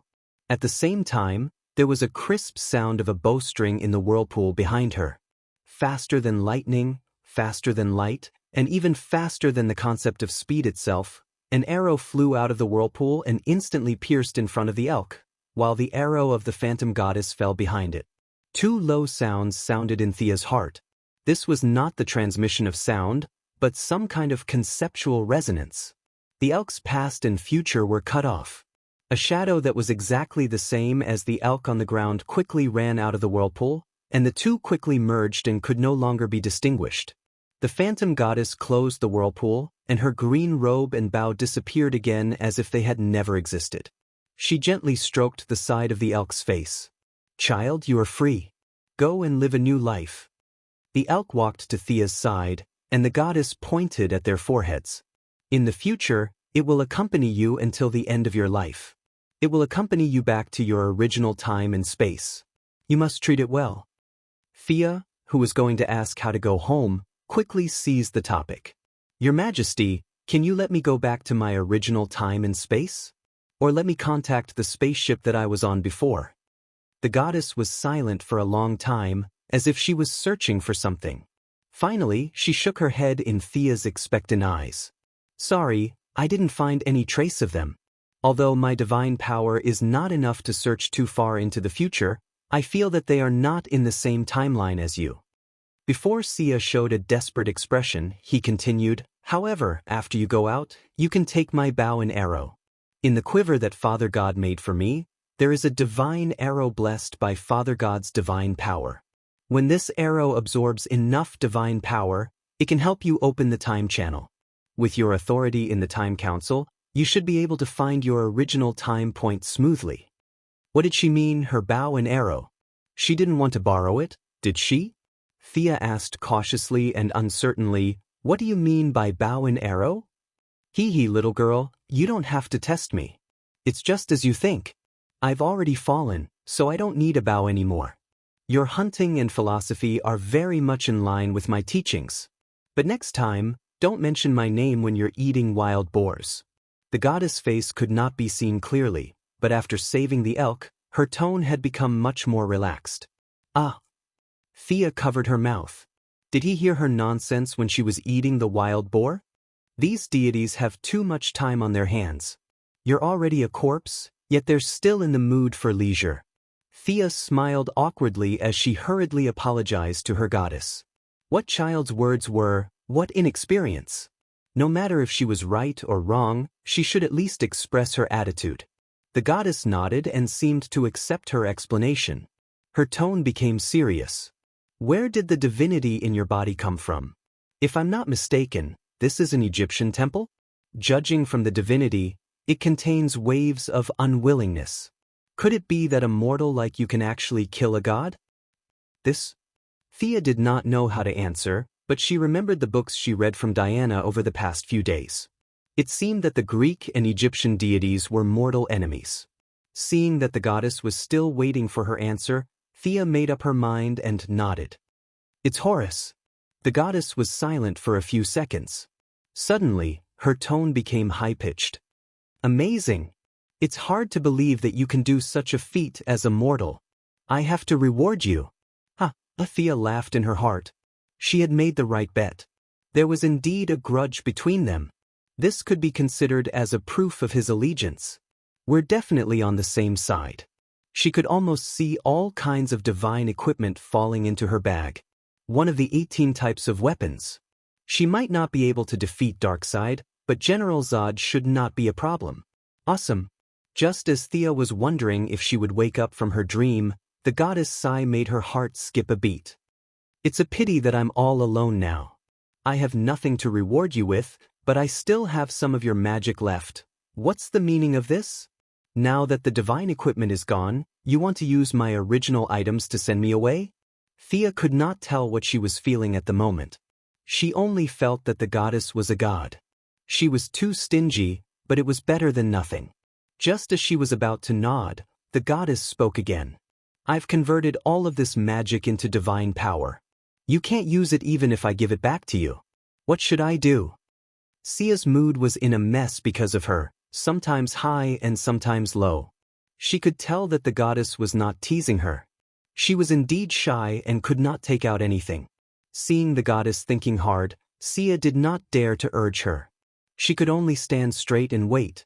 Young time traveler, are you willing to be my chosen one? The goddess finally asked a question. Chosen one? The first thing that came to Thea's mind was the scene of Moira fooling the people. Those were her mother's chosen ones, but she soon realized that the goddess did not mean that. Thanks to Diana, Thea had recently read a lot of books about the gods. She had also attended literacy classes for 2 nights. Her knowledge of the gods was not shallow. She immediately understood what the goddess meant. What responsibilities does your chosen one have to bear? The reward was proportional to the effort. It was not that there was no such thing as a free lunch, but in theory, it was not her turn. The goddess waved her hand. I've already fallen. My chosen one doesn't need any responsibilities. If you're in a good mood, help me spread the word. If you're in a bad mood, don't. Such preferential treatment. Thea was immediately tempted. According to Diana, the chosen one was different from the priests. The priests were the servants of the gods. No matter how powerful the priests were, they were still servants. The role of the chosen one was similar to that of a disciple and an assistant. Seeing that she was a little tempted, the goddess added another weight. I originally thought that you were of the light attribute, so I absorbed more magic.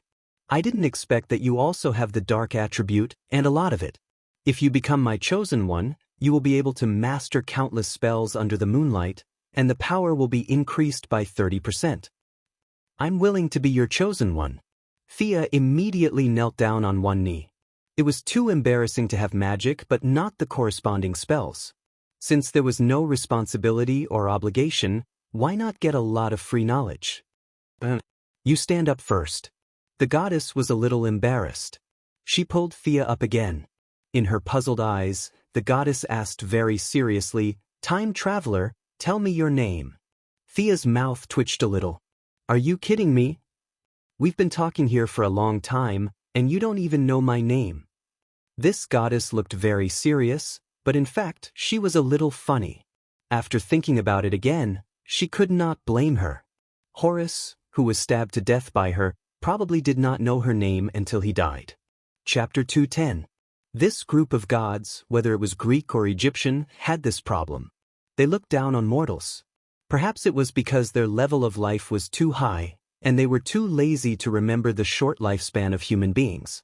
There was an idiom that could very accurately describe their attitude towards life, and that was, they were arrogant. Thea stood up helplessly and cleared her throat. Your Majesty, my name is Thea Quinn. I remember. Come, kneel down now. Thea resisted the urge to kneel down again. Fortunately, nothing went wrong this time. The goddess conjured a shadow of a longbow and placed it on Thea's shoulder. She breathed steadily and said solemnly, I am the daughter of Zeus and Leto. My name is Artemis. I am the goddess of hunting and moonlight. Today I bless Thea Quinn, my chosen one, forever. At first, Thea thought that it would be like a Western wedding, where she would have to say something like, I do. But the truth was that this ceremony did not require her consent at all. The gods meant what they said. If they said you could do it, you could do it. The goddess then repeated it twice in two strange languages. Thea did not understand a single word. A soft silver light connected the foreheads of a human and a god in the blink of an eye. Countless knowledge poured into her mind. There were dark spells, the sacrificial methods of the Greek gods, hunting and breeding animals, and even a lot of dance moves and a lot of knowledge about brewing wine. What kind of nonsense is this? Thea was speechless. These gods looked very sacred, but they were actually very bored. Almost 70% of the knowledge that the goddess passed to her was about eating, drinking, and having fun. Usually, no one was thinking about fighting and time was wasted. No wonder Ares could defeat an entire ship of them. But to say that this chosen one was useless was an injustice to the goddess. Although the specific knowledge needed to be sorted out, she had automatically mastered a spell-like ability. The goddess called this spell Eternal Night, which was cast once every 3 days. It could ignore the environment at the time and transform the night into a night with few stars, covering a radius of 10 miles. Within the range, regardless of friend or foe, the attack power of women would automatically increase by 30%, while the attack power of men would decrease by 30%. Such a discriminatory spell also depended on the strength of the specific target. If the target was too strong, it would not decrease by 30%, but it would definitely weaken the target. As for other benefits of the chosen one, such as increased lifespan and immunity to hallucinations, Thea was not in the mood to look carefully, because the shadow of the goddess was more ethereal. Apparently, the magic that she had absorbed from Thea had been completely exhausted. The divinity that you obtained from Horus, I have completely transformed it into divine power. Divine power is the foundation of the future. I will teach you a method. If you obtain divinity again in the future, you can use this spell to completely transform it into your own divine power. After the goddess finished speaking, she sent a ball of light into Thea's body. Farewell, my chosen one. I am very lucky to have met you at the last moment of my life. May you walk a new path under the stars. Go out, your future is still waiting for you. If Diana is in trouble, for my sake, help her. The palm of the goddess quickly enlarged in her eyes, and Thea only felt that she was pushed down from a high building. When her consciousness returned to her body, she found that she was still in the cave. There was no high-dimensional space, no goddess, only the mournful cry of the elk. Did she come out? Feeling that the magic in her body was less than 1/10 of the original, she sighed in her heart. This magic could be completely controlled by herself. She removed the fusion with the unicorn and lowered her head to hug the elk. Let's go out. This time, the elk did not hesitate. It kowtowed on the spot and followed Thea out of the cave with firm steps. As soon as she walked out of the cave, she saw Diana's concerned eyes. Before she could ask how much time had passed, she saw 2 meteors in the sky. One was silver and the other was dark blue. They cut through the sky, leaving a long trail behind them as they rushed towards Thea. What's that? Thea did not see what it was with her powerful dynamic vision. She found that there were two more things in her hands. Artemis's silver moon longbow. And the other one? Oh my God, it's a quiver made by the father. The only person who could exclaim like this was Diana. At this time, she only had one guardian silver bracelet, and it was not yet the time when she would have a full set of god-tier equipment. Now that she saw Sia get two god-tier equipment, there was no need to mention how jealous she was. The silver moon longbow. Thea gently stroked the bow. The touch proved that the bow was not made of metal. Instead, it was a mixture of oak and some debris of the stars. The two characteristics of toughness and toughness were reflected in the bow at the same time. The length of the bow was 1.5 meters. It was a traditional ancient bow. The handguard was carved with Artemis's favorite. A pair of antlers was used as a symbol. The two wings of the bow were engraved with complicated and small carvings, all of which were praising the great achievements of the goddess. Thea slowly pulled the bowstring. A magic arrow instantly appeared on the string. After this standard movement, she knew the full name of the bow. Stars Fall, Artemis's silver moon longbow. It came with a magic arrow. Awesome. Thea carefully observed the quiver. If the bow was 100% welcoming to her, then the quiver was a little reserved to her. This dark blue quiver was made by Zeus for the goddess? It fully displayed the divine king style, which was flamboyant and unbridled. Ever since the quiver was in his hands, it had been glowing, and it was always that kind of deep blue flash, as if it was declaring its extraordinariness. There were only 2 arrows in the quiver, or 2 kinds of arrows. Every time one was used, a new arrow would automatically appear in the quiver. One was the arrow that the goddess and Thea mentioned before. The arrowhead was dark blue in the shape of a lightning bolt. When it was filled with divine power, it could open a time channel. Of course, it could also be used as a lightning arrow. The goddess's original words were, "The divine power of the Father is unfathomable." He completely did not understand all the uses of this arrow. The other arrow was a sharp arrow blessed by the goddess herself. It was dark red in color. According to her, it was an arrow of revenge. In fact, Thea thought that it was an arrow used to bully women. As long as it was a woman who had lost her virginity, in theory, she could kill her with one arrow. Perhaps there were too many gods who opposed her in the later period, so the goddess rewrote her own doctrine and changed the group of victims to evil women who had lost their virginity. To be honest, Thea was a little sweaty when she looked at the arrow. At the same time, she wondered if there were any bad women in the world. The killing attack sounded beautiful, but there were a lot of restrictions. In the future, she would not use this arrow if she could. Whether it was the bow or the arrow, they could be stored in her body, and they were unique. That was to say, as long as she took away these 2 artifacts, even if she was in the original time and space of Paradise Island, there would be no trace of these 2 artifacts. Unless she was killed, these 2 artifacts would be bound to her. She did not immediately put them away. She still wanted to see the faces of these bad priests. If she put them away, what if they did not admit it? Chapter 2:11. Thea grinned as she approached the 3rd priestess. "You didn't wait long, did you? If you don't mind, then." Before Thea could finish her sentence, the dark-skinned woman knelt in front of her. She held her short sword with both hands and sobbed. "You are the only representative of Artemis in this world. I am willing to return the name of Artemis and become your eternal servant. I will continue to serve the goddess of the hunt. Please accept me." Thea quickly glanced at the crowd and found that they were all surprised. This meant that this was not anyone's idea. It was the dark-skinned woman's own idea.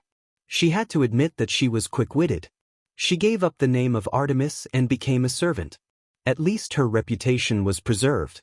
If Thea did not leave the island, no one could banish her. However, her so-called eternal servant was a heavy promise. She probably thought that Thea would not live long. What a pity! Now, with the blessing of the chosen and the divine power, and the life she shared with the unicorn, Thea could live for tens of thousands of years. The dark-skinned woman's plan was quite thorough. It seemed that she was not a completely brainless warrior. Should I accept her or not? She glanced at Hippolyte and saw the queen nodding slightly at her. Thea would not be so obedient, but she was already in a state of indifference. The queen's gesture made her make up her mind. "What is your real name?" the dark-skinned woman said with a little pain. "Niabi." Thea took her short sword and returned it to her. "I am Thea Quinn, the chosen of Artemis. As the only representative of Artemis's authority on Earth, I accept your loyalty until the end of your life. I allow you to continue to serve the goddess." After saying that, she gently stroked Niabi's shoulder with the silver moon longbow in her hand. "Get up, warrior of the goddess. I'll give you a mission now." Under the dark and muscular woman's puzzled gaze, Sia pointed at the elk. "The task of feeding it from now on is yours." Sending the tanned woman to feed the elk was an important reason for Sia's final decision. As the daughter of a wealthy family, she did not have the patience to serve animals. Since the tanned woman knew the elk before, the task of feeding it from now on would be handed over to her. All of this happened very quickly. The dark-skinned woman gave up on the title of god, and the competition became meaningless. Only then did the crowd burst into a huge discussion. Chosen one. This is an honor that only the ancient heroes can obtain. God is the only one who walks on earth, the spokesperson of God. Oh my God. The three old priests were completely withered, and the most important fighting force under their hands, the black strong woman, directly surrendered to the enemy. The remaining few female warriors looked at their eyes with a little distrust. Although the voters were only designated by a single G.O.D., her status as a representative of the G.O.D.S. gave her great power to speak. The three of them had been talking about the 12 gods together for so many years. Now Artemis and the others definitely couldn't represent them, but they couldn't say that it was announced by 11 gods when they announced the oracle in the future. The whole could not be changed. This was their iron law for almost 5,000 years. Now that a hole had been dug in the iron law, the three of them felt that everything that happened today was still a dream. Thea was too lazy to pay attention to their thoughts. She just wanted to go back quickly and carefully study the specific abilities of the Chosen One and the Divine Bow. However, Hippolyte pulled her, raised her arm high, and announced loudly in her puzzled eyes, "From now on, she is our Artemis, our sister." "Oh, Artemis!" The crowd below burst into cheers, especially Diana, who shouted the loudest. "I've joined the team?" Thea looked at the excited expressions of the crowd. This was no longer a matter of unlocking the reputation. After receiving the title of God, she was already a member of the Amazon team. Legally, from any point of view, she was a member of this team. Anyway, she still had to stay here for a few months, so it was not bad.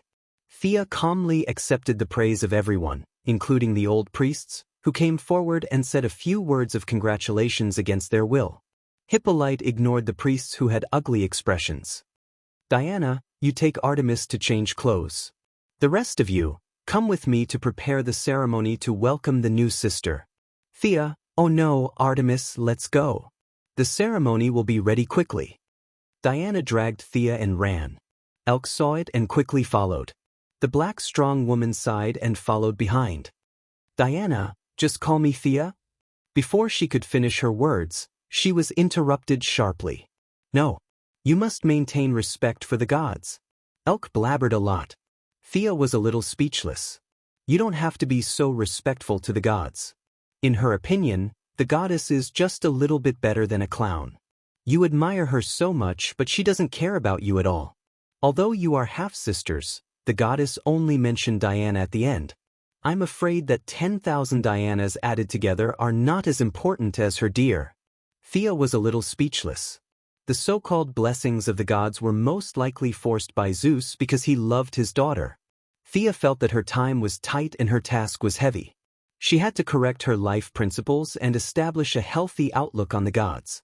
Otherwise, she would be defeated by her half-brother in the future.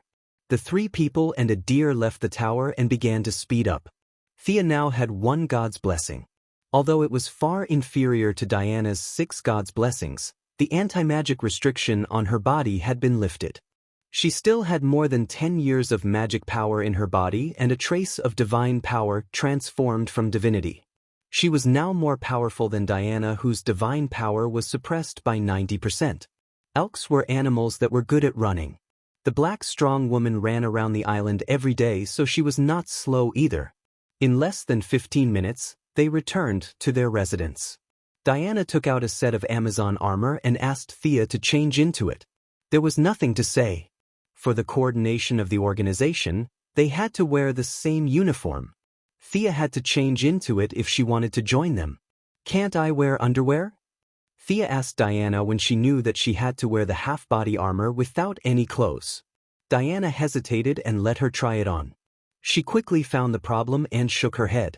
No, your black belt is too obvious on your back. You should get over it." Fortunately, there were shorts in ancient Greece. She did not have to walk around in a battle dress. Although there were no males on the island, the refreshing feeling was intoxicating. Thea's body was a little skinny compared to her peers. Fortunately, she was tall enough. Although she was not as tall as Diana, who was 1.8 meters tall, her height was considered average on the island. After changing into the standard Paradise Island uniform, she looked at the bronze mirror to see if there were any flaws. She was satisfied. She added a cape and a spear and shouted, "Sparta." She could go to the movie set next door to be an extra. She wrapped a few parts of the mechanical arm with magic power and put them into her blood space. Their ritual advocated simplicity. Wearing too many accessories would make them look weird. Chapter 212. Thea changed her clothes and followed Diana. "Why are we here? Isn't this a temple?" Thea followed them to a huge karst cave and asked in confusion. This place was very close to the place where the two girls were honest with each other 2 days ago. "Our sisters came from here in the beginning." Diana didn't explain much and led the way inside. Thea secretly observed the nearby rocks and landforms. Does this mean that the soil that created the Amazon came from this cave? Should I take some soil back for testing before we leave? She followed Diana into the depths of the karst cave. Wow, this place is huge. The karst cave was as spacious as a large square, and the height was at least 20 meters. The female warriors were all in position, half kneeling with their heads bowed as they recited ancient poems. Hippolyte's eyes opened slightly. When she saw them, she gestured for Thea to enter the pool in front of her. Thea had just taken 2 steps when Diana pulled her back. "Why are you pulling me?" Diana first pouted with her mouth, but when she saw that she did not understand, she could only whisper, "Clothes, bath." Although Thea did not have Athena's wisdom, she was still an outstanding smart person among the mortals. When she heard her words, she asked in surprise, "Now? Isn't there a changing room? I just walk in after taking off my clothes?" Diana nodded vigorously, indicating that there was no room for negotiation. "Oh my God! You are indeed influenced by ancient Greece. You are so open-minded." However, there was no room for hesitation. She had to make up her mind and stomp her feet. If she died, then so be it. They were all women anyway, so it was not a loss. Thea trembled as she handed her clothes to her new servant, Niobe, for safekeeping. The tanned and strong woman had been expelled from the Amazon and could not participate in this ceremony. Now, she was just watching the ceremony as Thea's servant. "Shoes." Diana hurriedly reminded her when she saw that she was about to move forward. Thea took off her shoes again. Although it was not cold in the cave, she still felt chilly. It was less than 30 meters away. In the past, she could run it in a second, but now she felt that she had walked for 30 minutes. From time to time, she could feel gazes falling on her back, thighs, and many other indescribable parts. She walked barefoot on the gravel road. With her body that had been transformed by divine power, she would not be injured even if she walked on a mountain of swords, let alone gravel. However, she felt a sharp pain coming from her feet. Her nerves were tense, and she relied on her strong self-control to barely keep her pace steady. Fortunately, no matter how long the road is, it has an end. After 30 meters, Thea dives into the pool under the instruction of Hippolyte. She doesn't breathe a sigh of relief until the water reaches her neck. Bathing is only a part of the ceremony. She definitely can't be allowed to bathe for half an hour. There are 1,500 people below watching with their eyes wide open. After a brief dip in the water, Miss Thea was pulled out again. She quickly put on her clothes and followed the crowd to recite a prayer aimed at praising Zeus. Seeing that the old man's quiver is not bad, Thea also hummed a few words to make up the numbers. Hippolyte took the lead to welcome the new sister to join. The 1,500 people came forward one by one to express their blessings. They were busy for another hour. Thea was pulled out wet.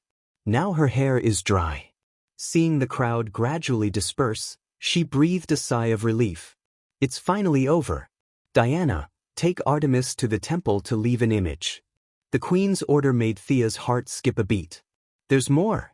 When she arrived at the temple, she found a few female warriors and told them the purpose of their visit. Thea then understood that the so-called image was a statue to be placed beside the gods. If it was still the era of belief, Thea might directly become a god after a few million years by relying on the statue. Thinking that the goddess is good to her, giving her pets and equipment, it's not shameful to put a statue beside her. Thea happily agreed. Who knows that this is the beginning of her nightmare? What? It's just a pose? Why do I have to take off my shirt? Thea feels that it's too difficult to communicate with these old-fashioned people. The female warrior, who has good craftsmanship and can be regarded as a sculptor in modern society, showed a bitter smile. She has been talking to the new chosen of the goddess of the hunt for half an hour. She talked from art to folklore, from folklore to doctrine, and led Thea to visit the statue room again. Indeed, as she said, all the statues were in a variety of combat postures. There were no extra clothes, just a cloth belt below as clothes. Seeing that Thea was a little hesitant, he began to talk about the beauty, the sense of honor, and the power of faith of believers. He chattered on and on about the benefits of all these. Thea didn't listen to the female sculptor's other words, but she did hear the power of faith clearly. Although it is not the era of belief, it doesn't mean that belief doesn't provide power. It can't be seen in a short time, but Thea is not a person of this era. When she returns to the original time and space, it will be 100 years later. The faith accumulated in this 100 years is enough for her to transform a lot of divine power. Then can we go into the temple to make a statue? No way. The gravel will tarnish the sanctity of the temple. No, we have to make a statue in the square outside. It is ventilated and full of sunlight, an important place for art to burst forth. The sculptor insisted that the statue must be made in the open. Thea thought for a long time. For the sake of that little bit of faith, I'll go all out. She couldn't help but look up at the sky. The gods have fallen, Batman's watchtower will not rise for another 100 years, so there shouldn't be anyone watching from the sky. For the second time in a day, she took off her armor, wrapped a piece of linen around her waist, and stood in a place with the most sunlight. She was a little embarrassed when she carried the quiver.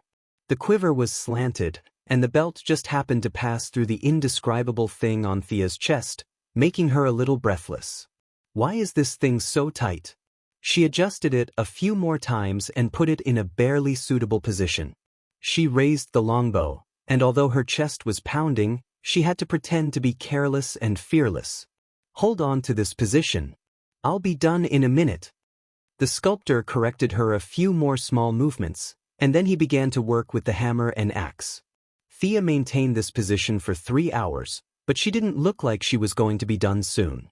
She wanted to cast a haste spell on this guy, but the spell was blocked by the island's anti-magic barrier as soon as it was cast. Sigh. Thea sighed. It seemed that the anti-magic barrier on her body had been lifted, and she could only cast spells on herself in the future on the island. As the sun set, most of the female warriors finished their day's training. When they passed by the square, they all paid attention to Thea, who was posing. It was really a test of her acting skills to be watched by a group of people, but she still had to pretend to be serious. Thea could only focus on thinking about new skills to ease the inexplicable awkwardness. Chapter 213. The first thing she needed to study was the weapon that would feed her for a long time in the future, the Silver Moon longbow. Thea now had a slight understanding of the composition of the energy in the world. Earth, fire, water, wind, and light, as well as the 6 major elements, were the conclusions that the sorcerers came to after observing the world. However, in the eyes of the gods, these were just changes in the attributes of divine power. Divine power had no attributes, but its level was higher than the magic of the 6 major elements. It was the ultimate power in the world. Artemis' silver moon longbow was most suitable to be driven by divine power, but because of the longbow's compatibility, it could also use magic of a lower level. Thea could attach various directional spells to the arrow to form a variety of special arrows. Not only could it increase the shooting range, but it could also increase the casting speed and reduce the consumption of magic. If she was more proficient in magic, she could combine 2 or even 3 types of spells on the arrows, and the effect would be even more amazing. She knew too little fire and wind magic, and a simple flame arrow might be considered powerful in ancient times, but it was a little weak in the modern era where technological equipment was everywhere. Thea focused her research on the light and dark elements. The arrow with the light attribute, coupled with her Eye of Horus, could shoot very far. She did not know if it could reach as far as 800 miles away, but the arrow could constantly absorb the energy of light from the natural environment while flying, so the energy consumption of the arrow was almost equal. In theory, the arrow could shoot as far as the light could go. This result made Sia sweat profusely. Did this mean that as long as she could see, she would be able to shoot it?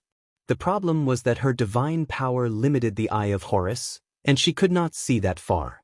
Another problem was that even if the arrow could travel a few light years, it was not powerful enough. It was impossible to kill Darkseid with this arrow, but it could still bully the Earthlings. With the help of the knowledge of the Chosen, Thea now had the most knowledge of the dark element. Many of the goddess' understandings were too profound. Putting aside the combat strength of the two, Uncle Merlin was like a child compared to the goddess in terms of age. Many of the goddess' knowledge was not suitable for the beginner Thea. She could only compare a few similar spells with her own Black Fog spell and Black Fog Hold spell for reference. One of the spells caught Thea's attention. The goddess named the spell Shadow Labyrinth. It was a very high-level spell. Even if Thea used up all her magic, she wouldn't be able to cast it. However, with the help of the divine power in her body and the divine bow, she could barely cast it. The target affected by the spell would ignore their own will and be instantly pulled into a maze made of dark elements. If the target had a deep foundation and superior intelligence, they would be able to see the path around them clearly. There was a small chance that they could walk out of the maze and return to the normal world. If I can't get out, the whole labyrinth will be sucked into Artemis's divine kingdom. The goddess is lying dead and bored. She will be happy to have someone to accompany her. There was also black oil, which covered the ground in a layer of oily mud. No matter how Thea looked at it, it was an escape skill. There were hundreds of spells, each of which was broad and profound. It would take a lot of time to fully understand them.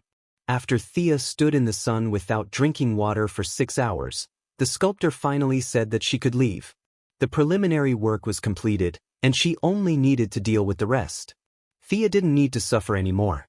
Sia felt as though she had been pardoned. Knowing that the statue wouldn't be open to outsiders after it was completed, she was completely relieved. She didn't want Steve Trevor to come to the island half a year later and see such a humiliating statue of her. Thea was afraid that she couldn't help but dig out his eyes. For everyone's future, it was best to place the statue inside the temple to receive faith.